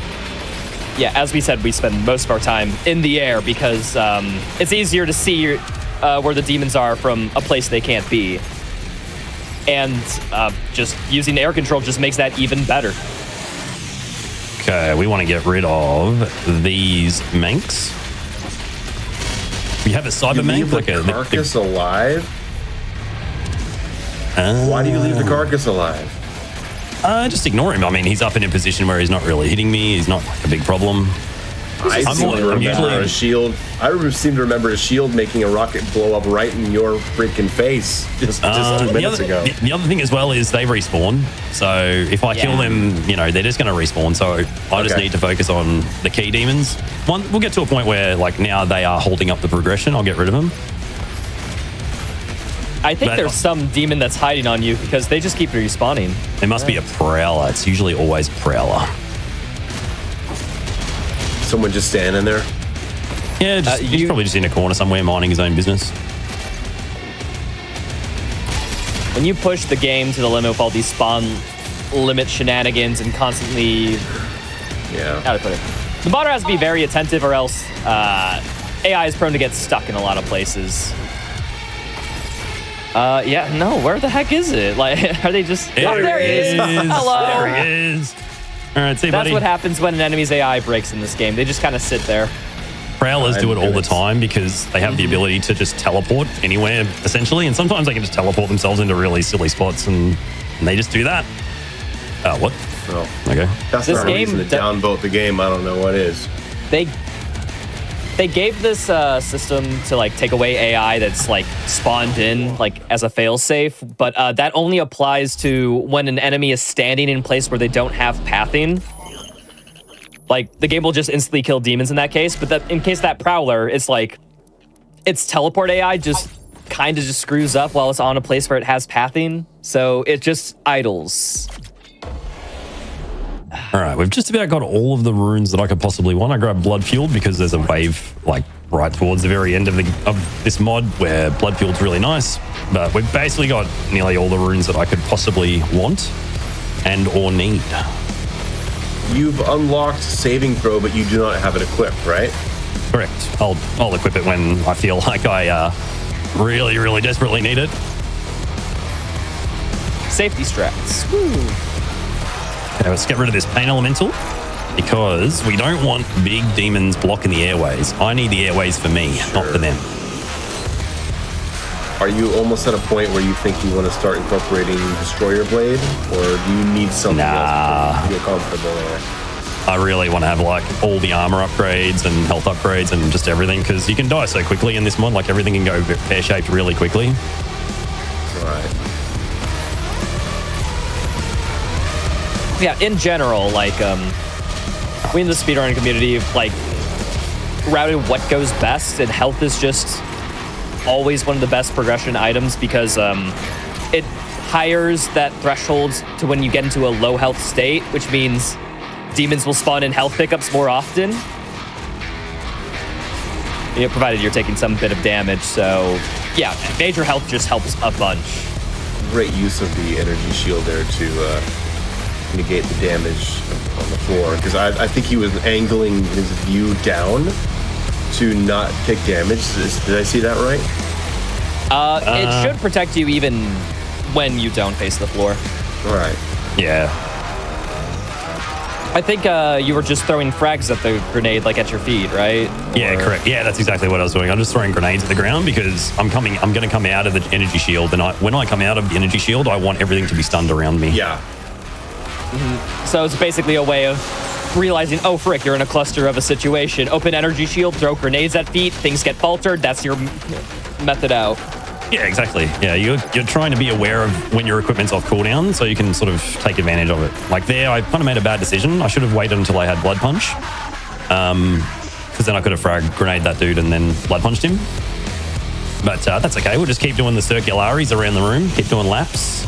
Keep doing chip damage to demons as we move around. That's like a big thing as well, is like a lot of newer players will sort of tunnel vision one demon Whereas what you want to really be doing is you want to be doing laps around the room, and every time you pass a key demon, you know, a demon that's preventing you from progressing through the fight, you know, you just do a bit of damage to him, and then you move on. And you just keep doing that over and over and over. Like treat the game like it's a race course, and you're just trying to do laps. It's interesting how different the philosophy is, because now in the Dark Ages, they've really accented the fact that demons will go into dazed a lot slower if you're sporadically damaging them as opposed to focusing on them. Yes. So the whole stand and fight philosophy, it doesn't work with that kind of tactic. You're only prolonging the fight.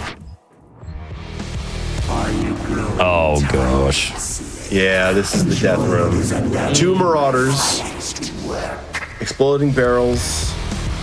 Did you not get barrel resistance? I do not have it. It is a fatal error.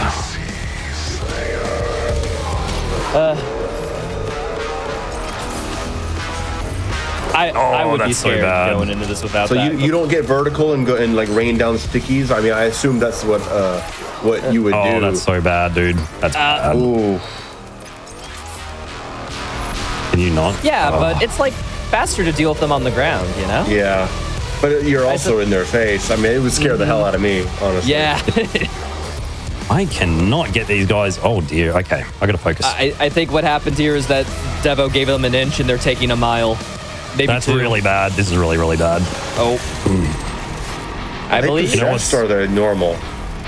Nah, they're normal. It's just I don't have the faster dash recovery, which was a mistake. Okay, here we go. There we go. You got one there. Okay. He went for the Ballista Feet Falter. He didn't get it. Okay, good flame belch on 2 zombies there. Good. Okay, that's one marauder down. That's huge. Okay, yeah. we're good from here. You only got the one. Yeah, we're good. All right, while you're cleaning that up, I want to really quick jump in and shout out the official Games Done Quick Discord. If you're looking to get more involved with the GDQ community, type !Discord in quick chat for an invite and more information. In that Discord, you can stay in the loop on upcoming events, chat with staff, and more. So check it out, !Discord in our chat.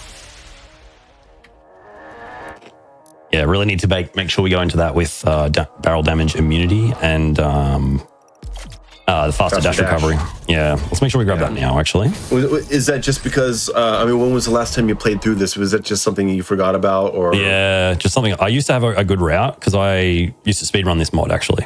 But yeah, obviously just completely forgot it. Yeah, Makes it so much harder when you can't dash, yeah. You're like, I mean, this no. is like a whole base game's worth of compression built into about an hour of straight combat. There's a lot of moving tracks to keep track of, and one slip up just means that one encounter gets particularly spicy. Well, he just lost 2 of his 3 lives in that one room, right? Like one bad tactical error can really set you back. Yeah. But I mean, Devo, how are you feeling going forward? You feel pretty confident in taking on the rest of this? Yeah, we'll see how we go. We'll see how we go. All right. I mean, the only Even the HP best that of the matters best. is the last one, right? Yeah. Now we're starting to see a lot more heavy demons starting to clump up together compared to earlier levels. And you're gonna see the big group flame belches like that, give them a lot more armor back. You're gonna see him throwing destroyer blade into those big groups, big ice bombs to freeze 5 demons, get health back from all of them. Oh, one thing I kind of want to touch upon. Oh, sorry, do you? No, let's go. You might see bunny hopping going around here. Basically, when you hit the ground, like you're jumping before friction takes in. To do this, Devo has. I assume you're using scroll to jump, right? Yeah, scroll to jump.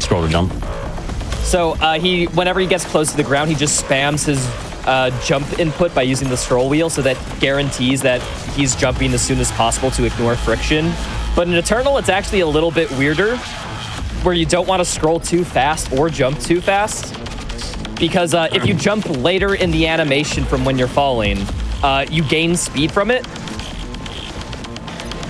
So it's actually optimal to jump a little bit after you hit the ground in this game. It's a mechanic we call lurch hopping. Mastery of that is huge in the games, but even then, just casually scrolling to conserve your momentum through a bunny hop, even if you don't get the lurch hop, it's still how to put it? You're still guaranteeing you're going the same speed, if not faster.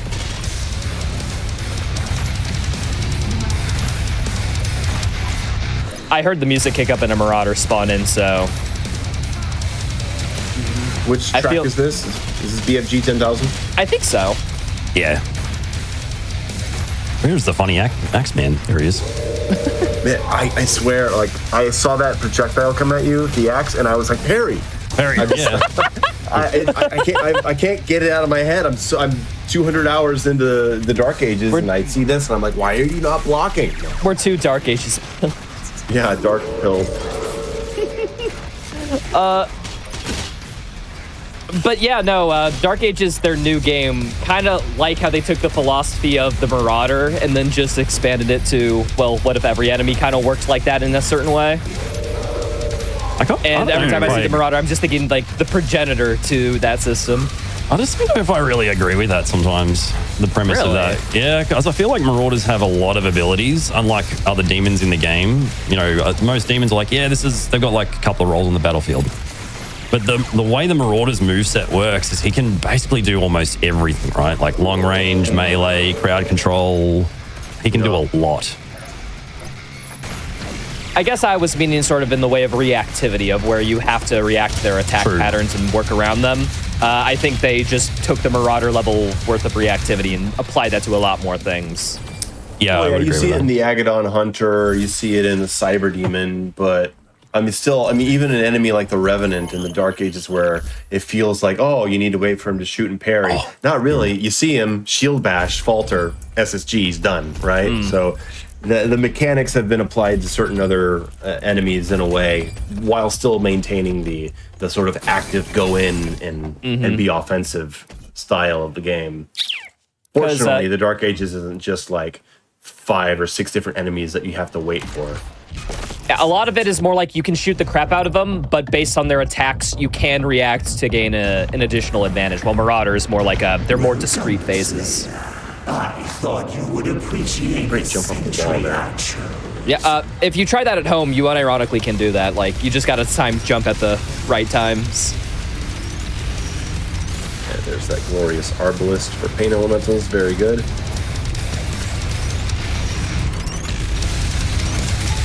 Two shots and done.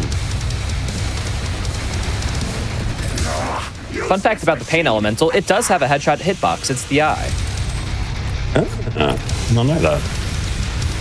Yeah, back in the early days of the speedrun, Arbalist, double Arbalist setup for their glory kill was inconsistent, and we couldn't figure out why as runners until somebody literally went to the game code, found out that they have a headshot multiplier, and did a bunch of testing. It's like, guys, we're just hitting the eye, and that's why the glory kill isn't consistent. Okay, this is interesting. This is the first time that the Unmaker has come out, using it during the quad damage. Divo, why did you go for the Unmaker in that specific case? This being down here, it just scares me because there's no real way to gain aerial, like vertical height there. Terrifies me. If you want to make the game hard for me, just take away all the verticality and aerial movement, and I am cooked. Like, I am done. Yeah. This mod also doesn't give you the BFG, does it? No, it just gives you the Unmaker. Which is a cool decision. I support it. It's great. No I win buttons here. Tactical super weapon. More interesting. Again, another thing about the resource management and combat loop system is that if you conserve your chainsaw fuel, instead of going for ammo on little fodders, you can get it on big fodders. So you see with Devo all the time just tactfully using 3 charges to kill the most annoying demons he can with it. Cyber demons, Pain Elementals are, the obvious go-tos. And because of that, you will see him occasionally go to a gun and be like, oh, I'm out of ammo for that. And Devo quickly adjusts and he goes to a weapon that he does have ammo for. And that's because he is using those big all 3 charges on a big demon, which means he's getting ammo less frequently from smaller ones. Yeah, so a wide variety of using weapons is super helpful because that means you're diversifying all the ammo you're losing. And you gain a setback of ammo per type. I believe it's half your total ammo supply of each weapon. So using a wide variety of weapons is most efficient chainsaw-wise. Oh, a nice little ramp boost there.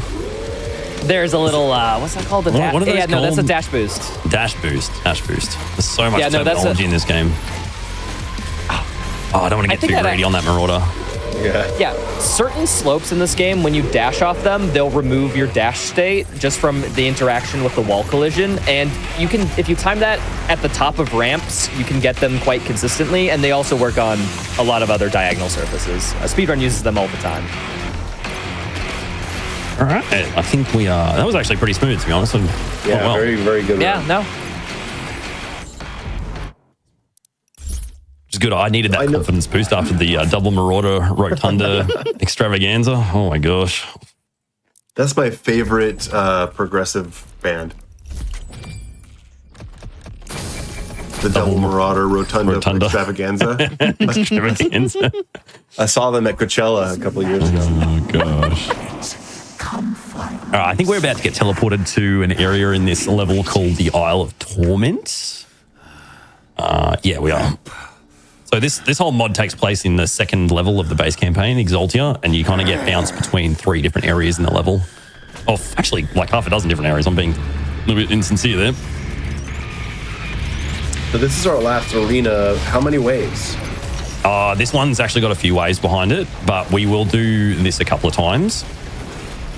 This is basically the end of the progression rounds. So by progression rounds, I mean like you're getting upgrades, right? You do a bunch of fights to get upgrades, and then there's basically another shorter sequence of combat that takes place in the main arena, this arena, and actually another arena in earlier on in this level. But the second leg of Proteh's Horde mode is much quicker than the progression rounds.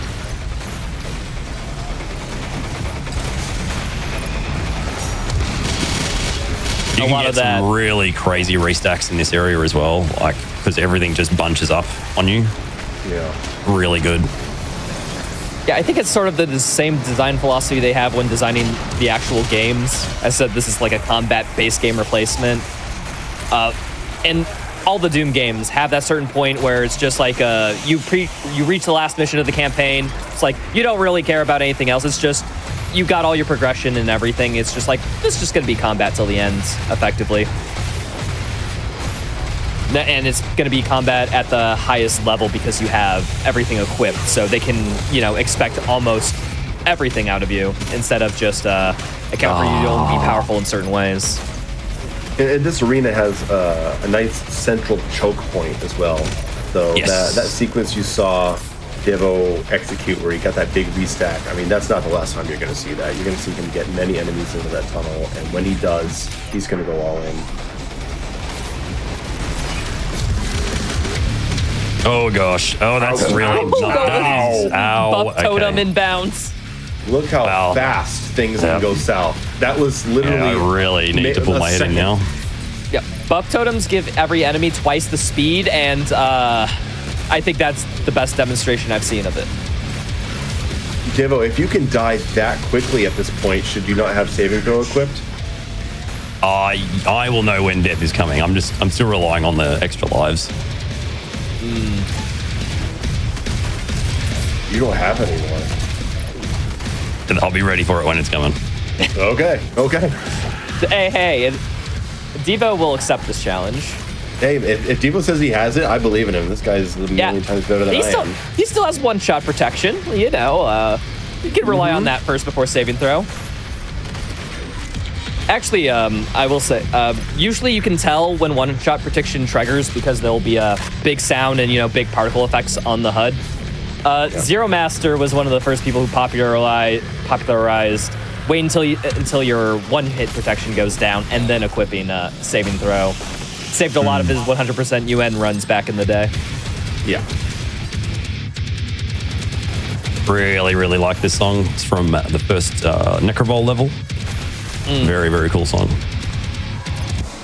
I mean, it kind of goes without saying that the OSTs in these games are really, really good. Amazing.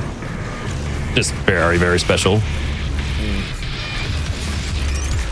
Rid of this Cacodemon because he's actually suddenly become the most dangerous thing in front of me. Whenever I get a new set of headphones, I always put on Flesh and Metal from 2016 to check them out. Oh yeah. Yep. Got to see if they have the full range. Yeah.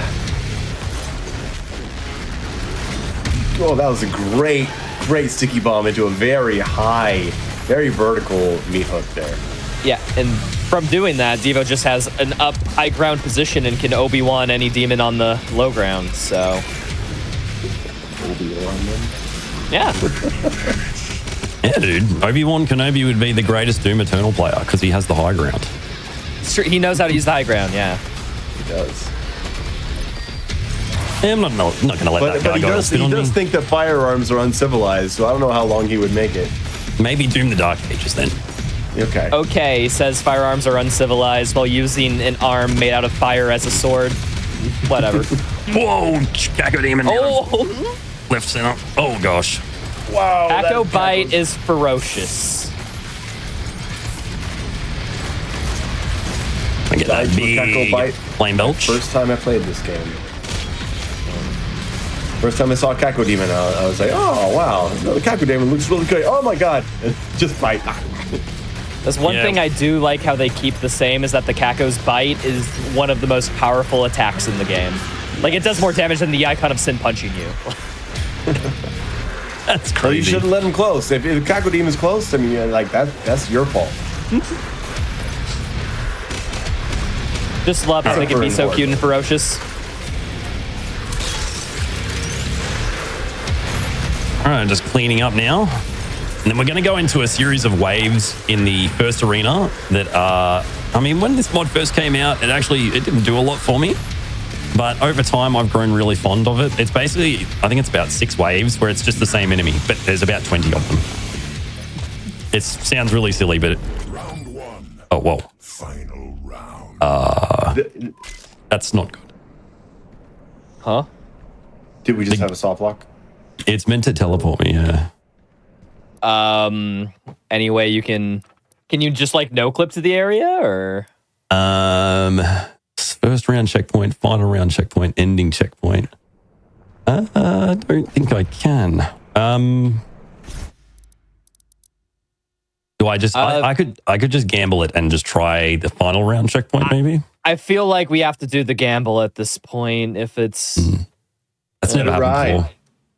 Brody. Sorry, folks. Here's Brody. All right. Let's do final. I mean, if it doesn't work, I can just use the dev menu to load into a different one. This is true. Hey, send it. We can always take a break and figure stuff out if we need to. Yeah. Okay, that's rough. I do have a backup, which we can swap over to. Although, you know what? No, I think we're good. Wait, isn't this where it was supposed to teleport you to? Yep, this is the exact way we're meant to be doing it. Perfect. We're good. We're good. All right. It failed in the most perfect way possible. Okay, so yeah, we just get about 20 Hell Knights and it makes no sense, but it's actually really awesome because you can just delete all these dudes really easily. It's super fun. That's so satisfying to watch. Yeah. Every demon gets their moment to shine.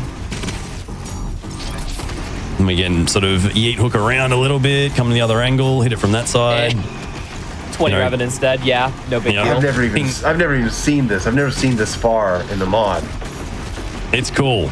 It's cool. It's a very, very awesome part. At first, I just didn't really get it because Doom is meant to be about orthogonal unit differentiation, right? Like different enemies counteracting one another and overlapping their abilities. But I don't know. It just ends up being really fun.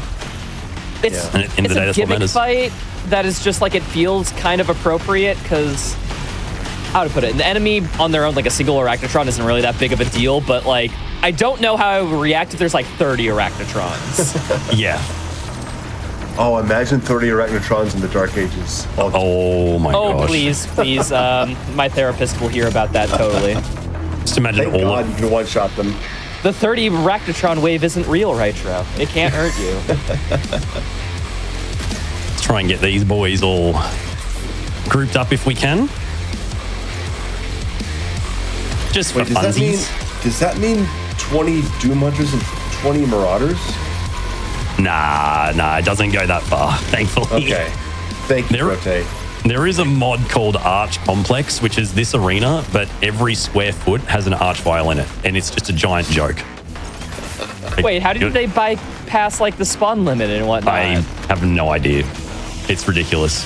I thought that was like kind of like, you know, inbuilt to the code. I didn't realize people worked their way around it. You will have to play it and verify for me how dense it is, because I've heard of it, but I am not playing it. I kind of... Archvile is my most hated enemy personally, so that map seems like my own personal hell. Is there no 20 carcasses? I'm going to be sad if there's not. There has to be. Just shields, just... You have to last... You know that moment in the Super Gorneth Master level where those in the big open arena, the second one, where there's a bunch of carcasses and then there's just like 5 shields appear in front of you? It's so funny. Oh man, I wish I had more plasma ammo. Okay, I'm doing it. What? I'm gonna line it up. Oh, This game. Oh. give it. Swap to the micro missiles. You know what that means. No. I'm freaking out. Bow out. It's Too cool. much damage going on. Reevaluate. Hey, well, it wasn't that there we effective, go. but it looks cool. It looks cool, and that's Hey, what matters it at the end of the day. killed the heck out of those two guys, so... Sometimes it's not about combat effectiveness. Sometimes it's about sending a message. I think Davo saw that the ice bomb only hit the one Mancubus. Yeah. And that kind of messed with the plan. That one Mancubus was like, "Get down, Mr. President." Yeah, explosion line of sight detection in this game, ice bombs, frag grenades, etc., is blocked by like enemy collision. It's can get a blocked bit by a wonky at stair. It's blocked by like a rock on the ground. That brings me to my second point of saying that collision is very wonky in this game as well. So I have had times where point blank explosions did 0 damage, and I think that's literally because of like an enemy gore bit just being at the perfect line of sight, you know, in between it and the explosion center. A perfectly thrown ice bomb, and the demon is like, there was a pebble in front of my foot. Screw you. You see, actually, you stopped me with the super shotgun right before, which gave me the gore effect, and then that was my ultimate shield against it. Yeah, I mean, it's reasons like that that make me kind of glad that they completely redid how hit detection works in Dark Ages. Oh, actually, yeah, no, this is... Oh, Okay. You're about to experience some dread, that's for sure. No, There don't is a do hit it. issue. Oh, God, you got it. Nice. No. No, that was bad. Yeah, I didn't get it because Hey. I didn't let the weapon wheel fully set. Oh, okay. Did it again. I And think the you were on destroyer precision blade roll from having a last time. falter. The destroyer blade having a falter on full charge is just a brilliant touch. Oh yeah. Yeah, 'Cause, I mean, you're it- committing to standing there. It makes sense. Yes, like we are totally committing to standing there. Standing in. Oh yeah, true. I mean, it's not us. We're going to be bouncing and jumping around and moving at 1,000,000 miles an hour. No, unironically, that's like one of the best attachments in the game to get for a weapon, just because it gives you that extra little bit of safety net to go for these destroyer blades, even casually. Like, see, like you wouldn't be able to do that without that full charge. Oh yeah, an audience favorite, BFG division. Love to hear it. Love to hear it. Carcass is just spawning in. Oh no. Time to leave. Oh, I can just. Oh, Oh, look at them all right there. That's going to be so good. don't Indulge. do it. Don't do it. There we go. Look at that.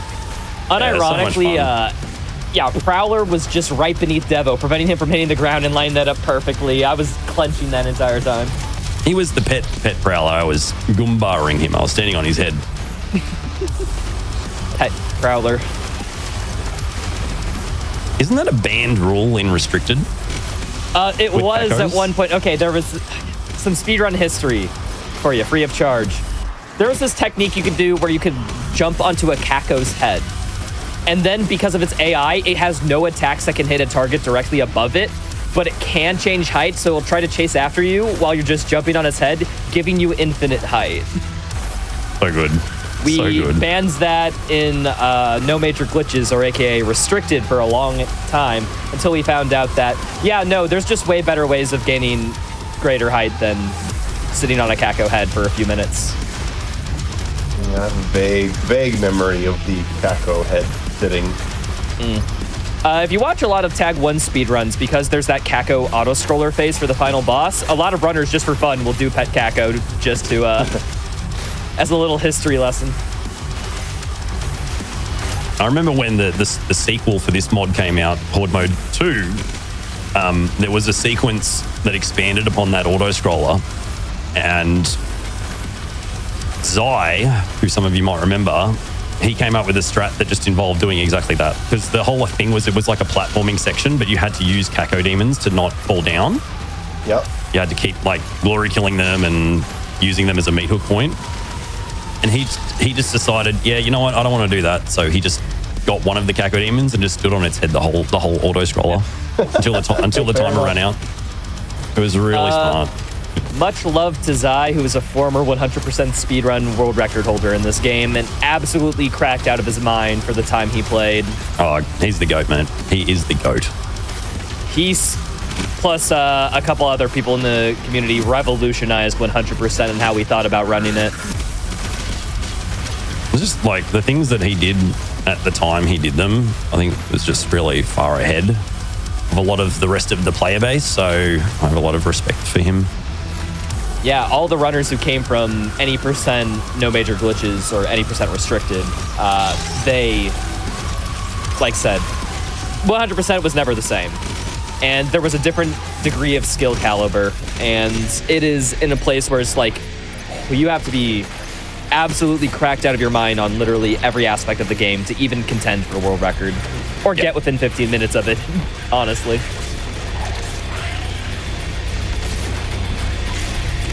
Oh my gosh. Oh. It's a carc moment. The one carcass that lived from the carcass wave. Oh, I think they get new carcasses in this wave. They went on a hiring spree and brought some new ones in. What's astonishing to me is that you're like, everyone can see that Devo obviously is a master at this craft. He knows how to play this game. He's been playing it for 5 years. And this is a mod that came out 4 or 5 months after the game came out in 2020, and even with him playing as amazingly as he can, it's still work. Yeah, it's hard work. It's astonishing, seriously. I think the thing that makes this mod still challenging is just the available space and room and enemy density.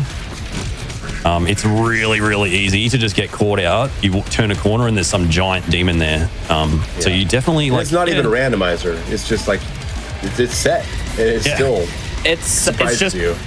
There's a difference between random and chaos, and this sits on the chaos realm where there's just so many factors that even if you play it basically the same for the second time, the minute failures in like your movement, your kill order, your damage values, etc., will dynamically change how you play the rest of the freaking Horde mode. Yeah, there's no way to memorize this like a campaign where you're like, okay, this round I'm going to kill the Hell Knight first, and then I'm going to kill the 2 Revenants. It's like, you can try. Yeah, there is actually a guide that documents the exact order you should kill the enemies. I'm not saying it doesn't exist. I'm like executing it. It's just like a huge amount of work. Big name in the community, no longer around, but Frosty Zen was unequivocally the best person at combat in this game in the speedrun community, and their category of choice was running this mode, Ultra Nightmare, this mod. They have it down to like, I think it was like a 40-minute time, 45, somewhere around there. Let me check the speedrun.com boards. I'm deadly curious. Warrior, not quite.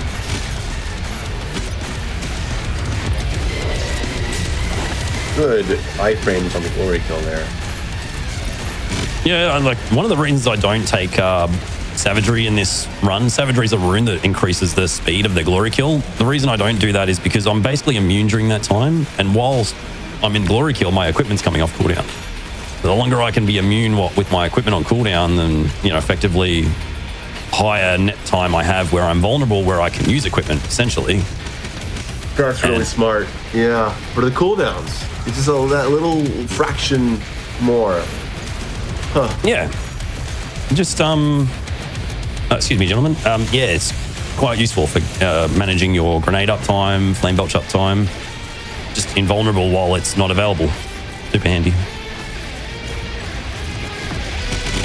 excellent falter from the D-blade combined with a frag. It was really good. Yeah. Sets up the micro missiles for a double D-blade. Does he get it?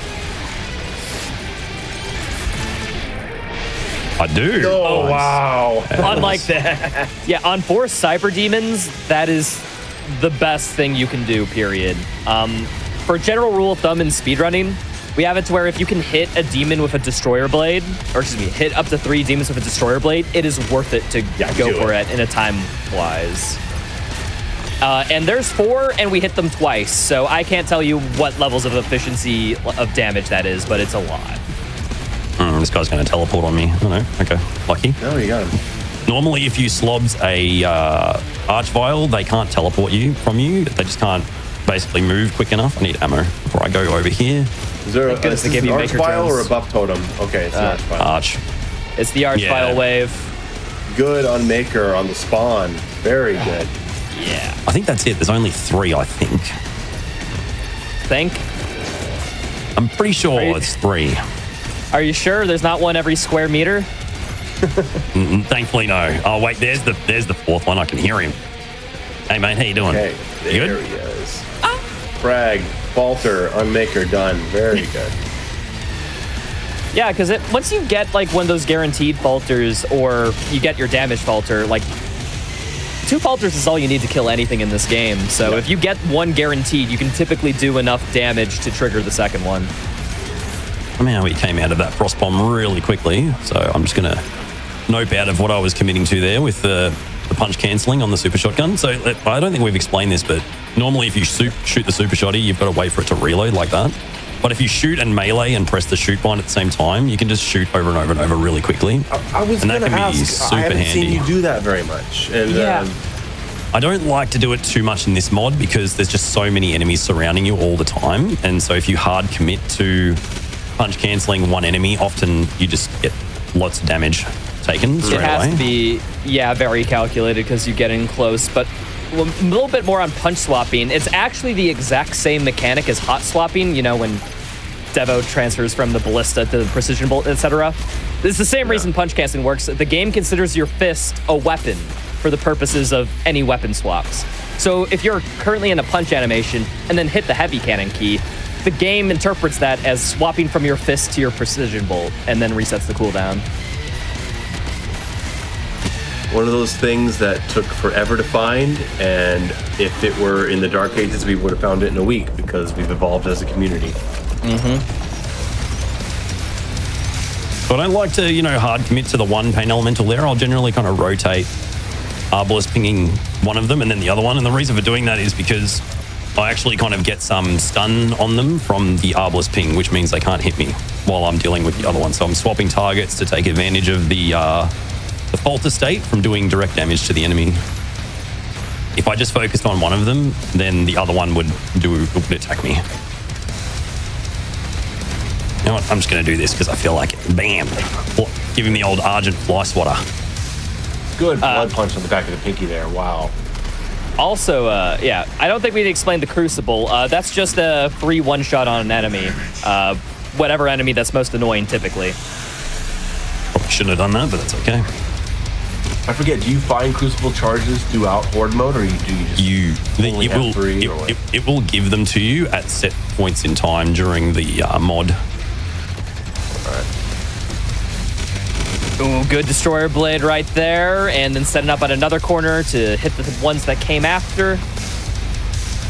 Up again, into the hallway. We were just talking about that. Very good. The amount of mobility that you can have and just carry through with bunny hopping while also charging a double Destroyer Blade is just one of the reasons why people love playing this game. The fact that you can even do that. It is hard to do that, and you got to plan around it and practice it. But when you nail it... And it's also not something that you see him doing over and over and over and over and over again in every fight. Like, he finds his opportunities for it. Yeah, it's one of those things where it's like you got to look at the situation, then analyze, like, would a Destroyer Blade be good here? And a lot of times that isn't the optimal answer. A lot of the times it could be, especially in a map like this. And it's resource intensive, right? I mean, if it's a double shot, doesn't it consume double the ammo? Yeah, exactly. Asterisks. Dude, in most cases, yes. Thank you. Yeah, and you can see that with make. Yeah, see. Yeah, this arena is a lot of fun. 360 the entire arena bouts. But yeah, thankfully there's a lot of maker drones. Usually the chainsaw's on recharge by the time you're done dishing out your ballista ammo. There's plenty of ways to work it into your strategy all the time if that's what you want to do. We have a question in chat. Is there an end to this, or is Horde mode endless? No, there is an end. He's pretty close to it. Yeah, he's close to it, an end, that's for sure. Ugh. Wow, living on the edge. Holy dude, you there we go. can't do this to me. Gary. I don't hear anything from you. I feel like I'm being overly nervous on your behalf. No, he's just locked in. He's locked in, dude. Ice bomb into double D-blade. And the Tyrant's dead from that. Nice. Ballista boost on the jump pad. Extra height, it all matters. Just gives me that little bit of time to check blood punches ready to go, get the energy shield out, set up for the Doom Hunter, get him off of his snowmobile. I gotta be ready because I'm pretty sure that this arena here does in fact have an Archfire wave in it. So we've got 2 charges of the Crucible. So we should be good on that. Oh god. Oh, miss on the D-blade. Yeah, big miss. Big whiff. Geometry stopped his swing. All right. I think, yeah, no, saved it. Very good aerial D-blade there. You don't even have to really, I mean, if you've got a high frame rate, you don't have to be meat hooked to that enemy for a long time to get a lot of speed. You can just sort of hold on for a second and then start strafing right and then swap weapons to a different weapon. That's generally how I do it, is I just do it by swapping weapons. It keeps the speed. Whereas if I jump in the middle of the meat hook, like if I jump, I just lose all the speed. But if I meat hook onto, say, like this guy, I just swap weapons and then I've got a little bit of sideward speed. We're just going to grab this chainsaw because I'm going to get rid of this pain elemental with the chainsaw. I'm feeling a little bit disrespectful. Yeah, like the small little intricacies of how you get off the meat hook can be helpful for positioning in a fight. Swapping weapons, like after a small delay, you'll be brought off the hook. If you punch, you're instantly brought off the hook. If you jump, you gain more height than typical. Like, there's a lot of niche scenarios in which you would use different ways of getting off the hook to your advantage, depending on what you see. We actually have a sphere at the end here, so I'm just going to try to grab that. If I get a demon a little bit closer, just grab it. There we go. Thank you. Yeah, that orb will respawn with certain waves. So if you're trying to do this quickly, it helps a lot to know when all that stuff's going to respawn. Like, when does the chainsaw come back? When does the crucible get given back to me? You know, all this sort of stuff can be really quite helpful to know. Do you have a general idea of which demons you need to be targeting? Or Generally, are you just going for it. It's usually the biggest demon. So, like, in terms of hierarchy, it would be the Doom Hunter. I'd want to get rid of him. And then it's just going to be, you know, the carcasses and the whiplashes, all of these, like, smaller demons, basically. Yeah, a good rule of thumb for, like, every single... I think this holds true in most modded levels, too, is that every heavy demon and ultra heavy demon dead is typically good enough logic to go by to progress waves quickly. Setting it up, there it is. That was pretty good. Yeah. Could have got the whiplash at the end. Set down the frag for the falter. Nice. Takes out the whiplash.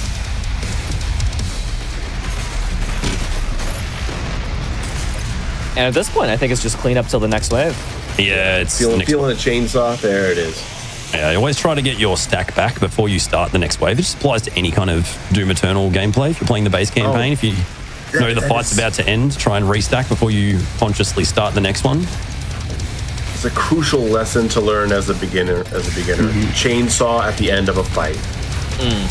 Yeah, there you go. I'm going to jump in really quick here and just mention that if you missed any of this phenomenal showcase so far, it will be on YouTube, but later on, youtube.com/games done quick, along with all of our past Hotfix shows, special events, and other GDQ marathons. And if you are watching this on YouTube, thank you for watching. Don't forget to like the video, subscribe, and turn on notifications to stay up to date with GDQ.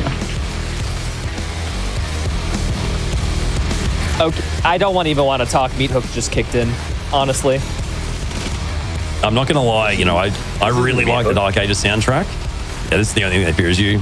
But Oh, Coming back to this game for this showcase, the Big music fan. was, I was like, oh man, this music's just phenomenal. Oh, of course, man. It's on another level. yeah. It's as I always like saying, Mick Gordon was a man who was hired to make a video game soundtrack and founded a genre of metal. Like, how do you up that? Yeah. Not exactly what I had in mind, but it'll work. Need to get rid of this Doom Hunter. If it makes you feel better, that felt like it was intentional. I get Oh. scared. Yeah, it's a beautiful one. Yes. Look at all those resources. Yeah, Ice Bomb, Flame Belch, Destroyer Blade, 20 plus demons. Yeah, no, instantly refilled on everything. Good. Perfect target on the buff totem. Get it out of here. Yeah, that buff totem can actually spawn in a few different spots. I got really lucky. It spawned exactly where it did. So I think we're getting very close to this Archvile wave. Who's that? Try and get rid of this guy quickly. Ice Bomb on Maker. Pretty good. Because he didn't have the Crucible there. Just try and... Oh. Wrong target. Yeah, that's not worth going for that chainsaw. There's too much stuff going on there. I always want to be considerate of how many enemies are next to this thing that I'm about to chainsaw. Because if the answer is a lot, it might be better to just not chainsaw there. Instead, try and get your resources somewhere else. If you have a frag grenade, you can set up a close, like a safe exit. But that is a powerful resource to spend.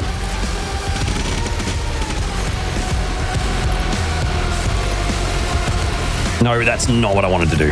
Oh my gosh. You guys may notice as you're watching that when Devo ends up in a situation that suddenly gets out of his control, it is instinctual to pull up the chain gun and pull up the shield. Because it comes out so fast and it's just a quick like, oh my god, protect me. And that is a really important reflex to develop. Yeah, that wasn't really even used widely in the community for a long time. I think around this mod is like when people started figuring out that you had to do that in order to even just survive. That's when I learned it, for sure. And then it negates fall damage. Like if you fall off the map, right? Because I lost a Horde mode run by falling off the map. And then my chat told me, oh, you can use the chain gun shield to not die. Oh, nice. Very handy. The only thing it doesn't block is Cyberman Goo and Archvile Fire, so everything else is fair game. I didn't know it didn't block the Archvile. Yeah, when it spawns fire at your feet, that this is when death is coming. This is when we get saving throw. All right. Hopefully we won't need it. Very close to needing it right then, actually. You can get it. Kill a couple fodder. You get a little bit of health just from the kill. If you're at very low health, killing an enemy will just drop health automatically. And one good technique that you'll see Devo use to conserve ammo a little bit is light a demon on fire with the meat hook mastery by attaching a chain to it, and then swap to the precision bolt to shoot it, so that he's wasting precision ammo to get armor back rather than shotgun, so that he can use that for kill combos later. But you do get less armor from the kill. You do. It is a trade-off you have to make. You do, but he's it fully only stacked again. Okay, thank goodness that Archvile died. Yeah, you only need 6 bullets to finish an enemy off with the precision bolt, whereas you need to use 2 shells to finish them off with the super shotgun. So your better option is to hook and then swap basically. Nice. Okay, I don't want to commit to punch canceling this guy. Did he die? I think he might have. We will find out when he summons a tyrant. Or not. Marauder spawns behind you. Oh no. That would be the worst. You haven't seen a Marauder in a while. Yeah, you generally don't get them. Okay, there is still an Archvile alive. I think he's still in that little hallway area, yeah? Yeah. Yeah, there he is. Frag, set down. Okay. That's the thing with the super Archvile, safe. because its attacks leave trails on the ground, you're not safe if you stun it. It could still be attacking you. Oh, thank you. That is very kind of that gargoyle to be exactly where I needed him to be. So we're just using, Wow, look at them. How many blood punches did you get from that? Oh, heaps. So many. So there is a rune upgrade in this game that gets you, if you have full health and you pick up health, it will instead use that health to fuel your blood fuel gauge. So Ice Bomb, full health, Super Shotgun, punch swaps, and then blood punching on each of the punch swaps. It is unironically the highest DPS in the game you can do to a single target. Yeah, And that's because killing enemies frozen, once upgraded, will drop health. Yes. So you freeze, you get health from damaging them, which just refills the blood punch again, and you just loop it. Yep. You combine that with punch canceling the super shotgun. It's just, it does so much damage. It's unironically an infinite loop until it dies. I'm so glad they never kind of like fixed any of that stuff. I don't want to say anything though. I was like, you know. All right. What we want to do here is we want to go straight up top. We want to go this jump pad, B boost off this, meat hook off this guy, B boost again. Because we want to get rid of this archvile straight away. This archvile was so troll when I... Yeah, it's so trolly that they did that. But it's also like... It's trolly in a good way because it makes sense. Like, oh yeah, there's this high ground. Yeah, enemies could stand up there. Why wouldn't an archvile be up there raining fire from above? I'd do that. I just like doing that. I always do that. Every run I do, I just always chainsaw that dude. It's totally unnecessary, but it's so much fun. I think it's just the glorified, how to put it, the figurative metal finger to just chainsaw Cyber Demon, Cyber Macubus from full health. It's shocking to me that something this intricate came out as a mod 5 months after the game came out. I just... Yeah, it's crazy. Because it doesn't feel random. Like, it feels well structured. Yeah.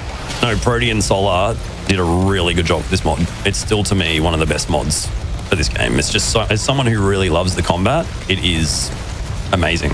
Super, super cool. Okay, I need ammo. I'm running out of, bullets. Need bullets. Where is it? Okay, it's not there. It's okay.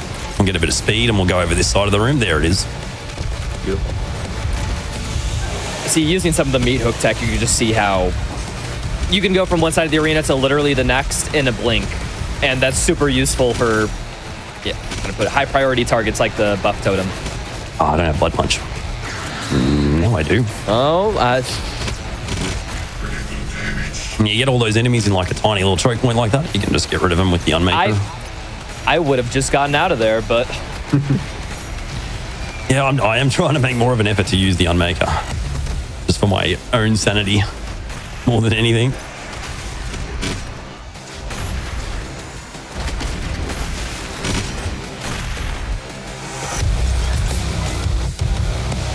All right, cool. Well, it's basically there we go. Second last arena. We have another couple of fights in the starting area, and then these Proteh's Horde, mate. We're kind of running really good on time. It's great. Oh, Yeah, you're absolutely nailing this. You've been killing it so far, yeah. Thanks, guys. We'll stay with EF for a little bit longer, but we are going to change our runes for the very last encounter of the mod. So you have Dazed and Confused, Equipment Fiend, and what else? Air control. Air control, of course, of course. Dramatic music plays. Yeah, so if you're familiar with the campaign, this is kind of like Urdak. This is the Urdak stage of this mod, basically. I mean, with everything the mods show you so far, it's just like when the dramatic music kicks in, you're just like, yeah, it's probably going to back it up too. Yeah. Yeah, this encounter is, it's funny because the encounter I just did earlier, I never really have that much trouble with it. This encounter can be a bit problematic though, because there are just so many large demons. Pretty sure there's some pain elementals. There's a lot that just blocks your ability to move around. Makes Super things kind of, yeah, super heavies. Sorry, sir. Like that, for example. I'm like, oh yeah, I want to use this. Oh, I can't go that way because it's a cyber demon. Yeah, so yeah, I see they're blocking your paths. Yeah. It's fun, you know, the official Horde mode. So there is an official Horde mode for Doom Eternal, and it actually takes inspiration from this very wave of this mod. Because right towards the end, you get teleported here, and you can tell that they're like tipping their hat to what Proteh and Solar made with this mod. Because the whole fight, the last fight of, I think it might be the second last fight or the very last fight, takes place here. Very That fitting. was such a great moment when you show up there and you're like, oh wow, this is like I'm back home. Yeah. I mean, I think even the authors of this mod might have tweeted about, you know, them feeling really amazing about the developers kind of tipping their hat a little bit to what they created. Because really it was like it was kind of like the start of giving this making, you know, it's called Doom Eternal, but like, what are they going to do when the developers stop making content for the game? Oh, okay. Well, now there's official modding tools. You can use those. It's just wild. So, yeah, this was kind of the start of that. Everyone in chat, like all these mods that you're seeing today, like there's an official modding portal on the Steam branch that you can do and play this at home if you want to. Wow, so the Arch File and the Marauder spawn at the same time on different parts of the map? Nasty. With a Baron and a Cyber Demon, yeah, no, In it's the center. Oh, you're gone. No, not having to borrow Good that. call. Blood punches with the... Oh, man. I don't even know what to say. That was just so good. Yeah, you can really abuse the portals in this room. Like, if you know that your grenade's going to be off cooldown soon, you just dip through the portal, drop the grenade, and then if it looks good, you stay there and you just start getting resources back. You know, drop a flame belch. Doom Hunter's like, yeah, I'm on your level now. Yeah, Doom Hunters, their jump up the certain ledges are a little buggy sometimes. They'll just skip the animation and just teleport there. That's one of the ledges in the game where it's very prone to do that. Yeah, it's funny when this first came out, Cacodemons pathing through this arena was really broken, and they could virtually teleport through the whole room from one spot instantaneously to another. It was really nasty. It made it so difficult to get that first Ultra Nightmare clear. It was brutal. It was really good. Yeah, Sorry, what were you saying? You were talking about the Cacodemons? Yeah, so like, Cacodemons, excuse me, sir, they would basically spawn here, and then in an instant, they could be there, like within a frame. It was really cooked. Was that because of their melee lunge animation being bugged? Yeah. No, that was because in battle mode, they made a change so the Cacodemons could get closer to you faster, and it transferred by consequence to single player, which made Cacodemons essentially teleport across the map. That's funny. I completely forgot about that change. If I remember that correctly, I think that's what happened. It was a multiplayer change that caused the Cacos to start teleporting in single player. All right, you can focus on the Marauder here. Pretty good. Yeah, because it's just a bunch of fodder. He's behind him. Get rid of that dog with a grenade. Chain gun. Put down the grenade to cover his exit. All right, bait the Marauder. Marauder should be done. Excellent. Nice. Such a good glory kill, that one. Yeah. I think all the Marauder glory kills are quite good, to be honest. I mean, I feel like for all the coolest demons, you have to have constantly glory kills. That's just good priority, if you ask me. Archvile, Marauder. Yep. Yeah, like the more difficult the demon is to kill, the more cool the animation is. And I love that consistency. Just the triple head stab on the Cyber Demon, where it's like the slowest, longest glory kill, but it makes sense. Or where you take the Marauder's own weapon and then chop his head off with it. You know, it feels Super personal good. that way. Yeah. We're going to swap in Blood-fueled because we're about to fight two Marauders that can be periodically buffed by a respawning buff totem. But the buff totem spawns in 3 different spots. I have to go over here. Why are you using Blood Fueled? Because for the mobility after glory kills to get away from them? Yeah, so once you break the buff totem, you get a speed boost. And that's just going to let me kind of move away from the buff totem a little bit faster. Sure. Okay, we need to leave. Wow, respawning buff totems. Yeah. Okay. So this part is a little bit mean. And I'm going to use the teleporter to just move over here straight away. Yeah. Demons cannot use the teleporter, but the Slayer can, so that is super useful. Okay, now we're just going to wait for that thing to respawn. Okay, it's not there. Oh, it's in the same spot again. Okay, we'll just do the same strat again, basically. I'll try and crowd control this guy so he doesn't breathe on me. Now, what I want to do is I actually want to try and get some resource. It's in the same spot. Again, same strat. Is there only one of two places? No, there's 3 places, but it has literally spawned in the same spot 3 times, which is kind of wild. That never happens. Could be stacked from the maker. All right, so it's not in either of those places. Oh, geez. Wow, does the dog bite go through the shield? I think the particle effect plays, but you don't take damage from it. Okay. We don't want to kill that Cacodemon because he will just respawn.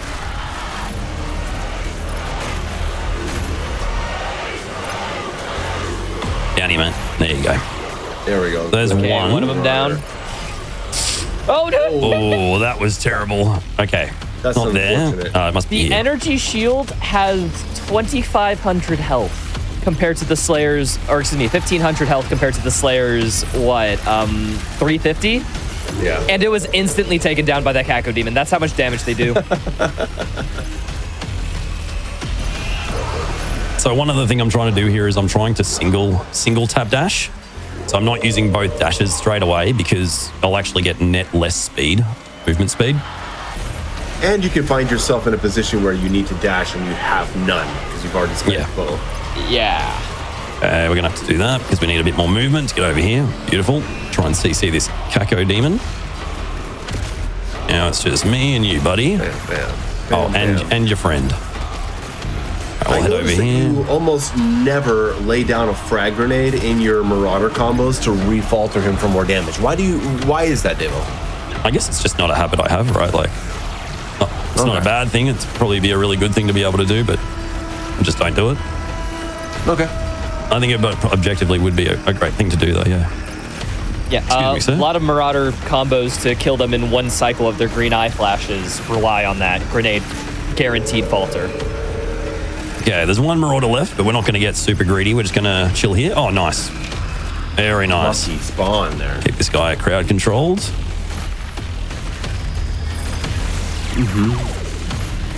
Again, don't get too greedy. Okay, it's not there. Maybe it's over here. It is. Nice. Flame belching the buff totem. Beautiful. GG. Oh, and got it. Yeah, nice. That's it. I'm not going to lie, it was pretty sketchy there for a bit. Yeah, no, you're telling me. Yeah, Hey, they're so really, very really well great done. mod. Really, really great mod. Yeah. Yeah, no, this mod's super awesome. Highly recommend playing it if you beat Nightmare Mode in Doom Eternal or something and are looking for something a little bit more difficult to test your chops against. Yeah, nicely done. That was very impressive. Thanks, guys. Do we have a break or straight on to the finale? We will take a quick break as we get ready for Bob-omb Battlefield. Hello, everyone. Thanks again for sticking around through the break. You are watching a Parallel Universe on GDQ Hotfix. I am Helix, the host. This is a show about community-created content such as mods, fan games, things of that nature. Before we get into the finale here, the Bob-omb Battlefield finale of our Doom Eternal mod showcase, I want to really quickly give some love to the Black in a Flash community. They uplift and connect Black speedrunners of all levels, hosting special events throughout the year to raise money for charity and celebrate Black voices in the speedrunning scene. Learn more or apply to get involved at gdq.gg/BAF and follow at blackinaflash.bsky.social on Blue Sky for the latest updates. But with that said, we have one more thing to showcase here. Bob-omb Battlefield in Doom Eternal. This will be a lot of fun. Devo, show us how it's done, if I could speak. Thanks, Helix. Obviously, we can't come onto a GDQ show onto Hotfix onto Parallel Universe without going to some sort of Mario adjacent bit of content. And thankfully, in Doom Eternal, thanks to Microwave Bunny, the author of this mod, Bob-omb Battlefield, we can do exactly that. It's a relatively short mod, but it's pretty combat heavy, but it's got a cool little movement section involving collecting some coins. So, a bit of a nod there, and we will see this game's King Bob-omb at the end. So let's jump in. It's got some great music too, right? I'm just going to point that out from the get-go. Amazing music. Oh, wow, I've never seen this. You've never seen It's ridiculous. It's amazing. It is so good. Custom You geo textures, everything. Remember the first map in Super Mario 64? I do. It brings me back. It's amazing. It's so good. Jump pad in place of where the cannon is too. Like it's the little details like that. Oh no. This music's great. It's amazing. It's incredible.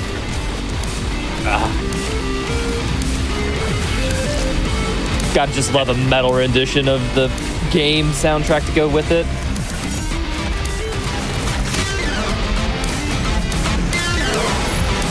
I don't think so, Bloodmaker. No. Now, you will notice as well my ammo count is massively inflated, and that is because we have another mod installed called Expanded Backpack or Ammo Backpack. And it basically gives you a bigger backpack. Gives you way more ammo, which is really cool. Oh, you have the hammer too. Yeah, I do. Yeah. Here he comes. Hugo Martin with the motivating chants. Oh, I think that's the hammer was the influence for the Dark Ages having melee grant ammo, because Hugo really liked how the hammer didn't stop combat in animation and the chainsaw did. Yeah. I guess you are sort of locked into doing the hammer animation, but I guess you have to be a certain amount of locked into anything in-game action. Sure. Yeah, this level's got some really weird ramps on the borders, and it allows you to just get the most phenomenal amounts of height for no particular reason, in my view, but I'm all for it. Yeah, mechanically, how that kind of works in this game is that there's a well-known understood mechanic in these type of games called trimping, where if you just hit a surface at a high speed, you'll get reflected kind of like a pool ball off the side of the billiards table. That effect happens when you hit the slanted surface. If you jump when you hit a slanted surface that's slanted enough, you'll also stack your jump speed on top of that trimp speed. So you can just gain tons of stuff. Oh, by the way, say hi to that purple cyber mancubus. Yeah, that's the Ribena mancubus. He's just putting Ribena juice all over the ground. If you land in it, your movement Notice that is gone. yellow Bye-bye. Baron. This mod has custom AI in it too. Variations on types of enemies you've seen that spice them up by changing them slightly different. Like the yellow Baron drops. The yellow Baron. What's up with that? I always thought he was just a juiced up Baron. He didn't really have any special attacks, but maybe I'm wrong. His attack's kind of like a Dread Knight, leave an AoE on the ground. Oh, and there's a custom little Arachnotron. I love this level so much. It's so good. I wish I could get an enemy randomizer for this level. Yep, you see those are Cyber Kakos too. Hey, there's my Cyber Kako. Hey. Yeah, those just split, like regular Cyber Demon, or excuse me, Cyber Mancubuses just leave AoEs on the ground for you to take damage to. They're actually kind of a menace. They are really dangerous.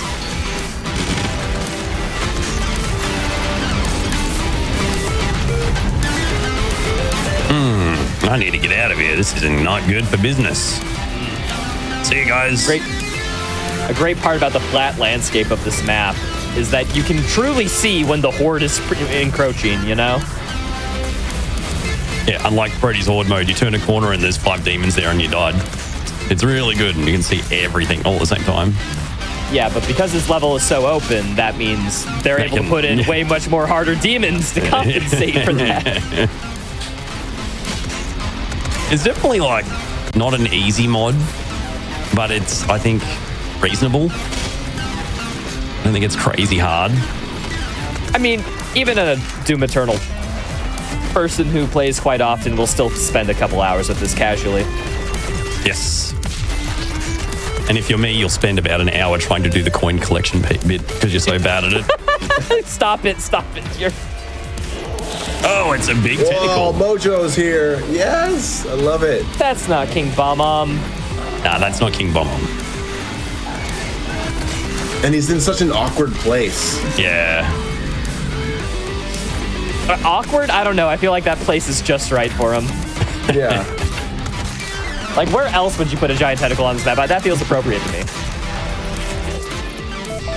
All right, we've got a... Did you guys ever feel like you needed a ray-traced P button in your lives? Yes. Always, constantly. Okay, well, you've got one. All right, let's see if I can get this first try. It'd be nice if I can, but there we go.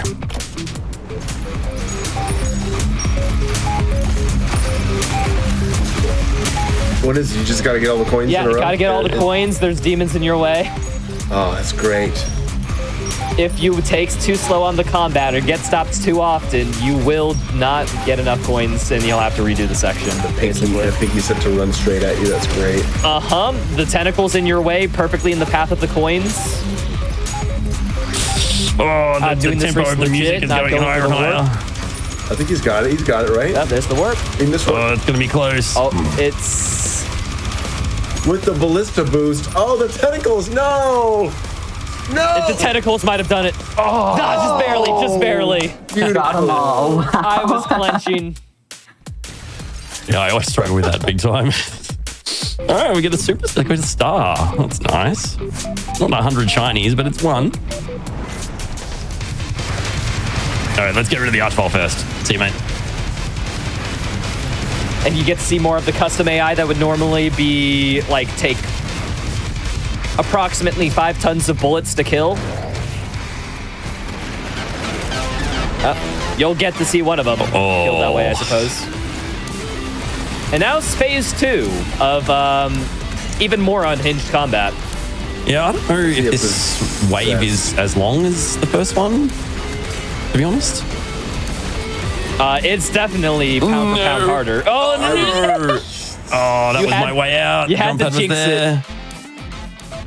The game heard you say that. Yeah, Doom, guys, Doom listens, okay? It hears everything you say. You think you're doing good? Doom's listening. Sir? Oh, that cyber demon in the air. Yeah. Sir,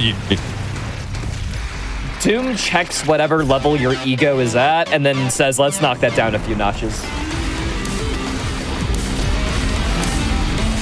But yeah, you can see, like, for example, that, like, holographic cyber demon is actually not a cyber demon. That's a carcass that spawns in a small holographic cyber demon to fight. With and the you gotta, giant shield.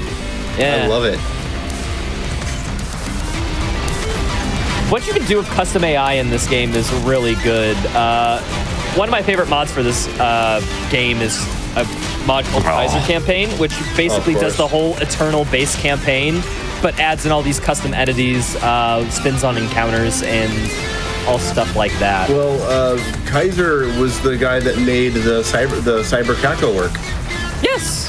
A lot of the custom AI you see here is used in that mod, and also a lot of people who made a lot of the AI. Belser. There's going to be way more that I'm going to feel bad about missing, but they have for their resources a custom AI pack with all their custom entities that you can put into your mods. You can see this mod using great advantage of that. oh dear. Spot 15 health. That's out of one-shot range. I got armor and then I lost armor. Yeah, this game is like, if you can restack, you still have to ask yourself if you should. Because if you're just going to get hit right after you get all that armor, what's the point? Oh, you can see there perfectly when he picked up those last resources. That's the example of a lure chop where there was no horizontal momentum, but just a big fall, and then timing your jump at the right time gives you a bunch of speed. If that was like an intended mechanic, I think you could make a whole game off it, but unfortunately, it's just a little unintended way of how the animation works that really adds to the combat depth, I feel. Oh, no. This is not looking... Oh, thank you. No, he's good. He's good. That maker drone was a godsend. Thank you. Yeah.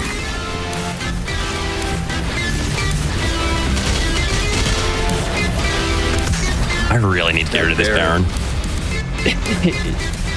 As he says it. Oh, we have the Kaiser, the Tyrant. Yeah, I just finally saw him. Yeah. I remember him from the campaign, yeah. So yeah, the modding community in Doom Eternal is super open to sharing their techniques, exploits, and even some of their own AI and assets so that people can implement them in their own work.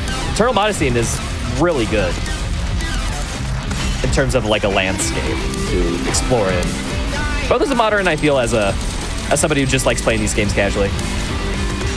Well, it truly gave this game an entirely new lease on life for me as a streamer of this game. Yeah. I would have stopped playing this game a long time ago if it wasn't for these mods to keep things interesting.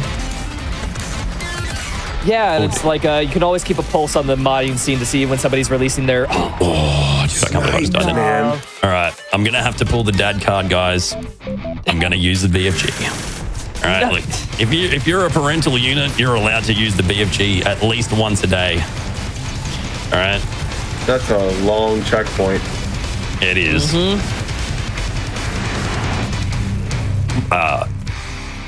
Anticlimactic, but okay. Yeah. Oh, dude. That's so bad. That's so bad. Holy crap! This game hates you. Oh, Carcass. I love him. Oh no, I the know it's not Ribena really a juice. Carcass, but Oh yeah, that's the purple goo, Mac. If you get hit by it, you get cursed prowler for a couple seconds. Whoa, what? What? Oh my gosh. You hit that corner at the perfect position. All right, I think I saw a Maker drone act there earlier. I go and, oh no, just a regular zombie, that's fine. But at this point, I'll take what I can get. Oh my gosh. How did I not get hit by either of those projectiles?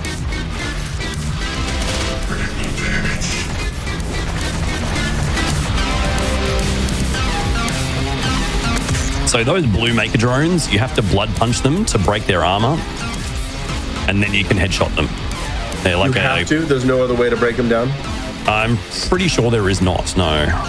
I think you can kill them, but you won't get any ammo if you don't break them. They're just pretty tanky. Yeah, you get it. You get it like full armor from blood punching them. It's actually really cool AI. If only a little bit finicky sometimes. But no, they work really good otherwise. Like sometimes you'll target them and it won't work, but yeah, when it works, it's good. And you just see that tyrant on the There he is. There's top of the hill, looming in the king. distance. The king. Oh, hello. Oh, good ramp you up, said that for dude. him. Yeah, that's exactly what I was talking about earlier. It's a custom tyrant who basically just has a boatload of health. And when he goes into stagger, you can't glory kill him. You need to do a lot of damage very quickly to finish him off. Interesting. Yeah. Or if you don't, does he just regain a whole bunch of HP? Yeah, he just comes out of it and he regains health, and like walking up and trying to glory kill him does nothing to him. You just can't perform that interaction on him. Yeah, it's the same way with the Arachnotron variant, I think. I just love the geo in this level, the way you can just suddenly get a lot of height with it. It's super fun. Who knew that Miyazaki was cooking up the world's sickest eternal battle? Get and faltered right designing there. Bob-omb Battlefield.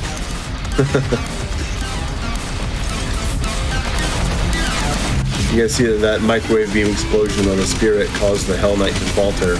The microwave beam, when mastered, the explosion will falter anything, guaranteed, and the bigger the enemy, the larger the blast. Oh, Hey! there we go. Gee, And That we is- did it. this is Bob-omb Battlefield. Beautiful. Hi, Daisy. Daisy. Yeah, it's a really fun level. Not super long. I think it's like 3 waves if you include the coin collection race, but just a really cool, straightforward level. Goes to show that, things that are timeless are truly timeless, like Bob-omb Battlefield, Super Mario 64. And Doom Eternal. Exactly. Literally timeless, it's eternal. If you look at the credits screen right now, you'll just see names of a bunch of people who either playtest or worked on mods themselves. You'll see some people in chat. Salim, hey, we're Kay talking. was up there. Yeah, no, some people who were even in chat tonight. So thank you everybody for making these mods. They're always a great time to play. Yeah, I mean, you were talking earlier about how, these mods really just extend the life cycle of games like this, and that's something I love to sort of showcase on this show is like games that, haven't seen necessarily new official content in a long time still are supported, and there are still many, many new and unique ways to experience them because of the community, and that's exactly what the show Parallel Universe is about. But with that said, any last shout-outs from any of you? No hot dog doesn't count. I'd like to give a special shout out to a very handsome devil called Dangerous. Thank you for the opportunity. Much appreciated, sir. And obviously the showrunners, Helix, SNK, Rich, thank you guys so much for facilitating and making the show happen. Appreciate it. And of course, Rytro and Mayo. Your time is precious and I appreciate the hours and time you put aside to be a part of this. So thank you. Honored to be invited. It was very enjoyable. Thank you. Always love talking about video game knowledge that nobody else knows about except us mega nerds. Yeah, that's always fun. Thank you, all three of you, for being here. That was an absolute blast. As we wrap up for the night, if you all are curious what's coming up on Hotfix, or even just what else you can see on Hotfix, you can check out this week's schedule and explore our full season lineup at gdq.gg/hotfix.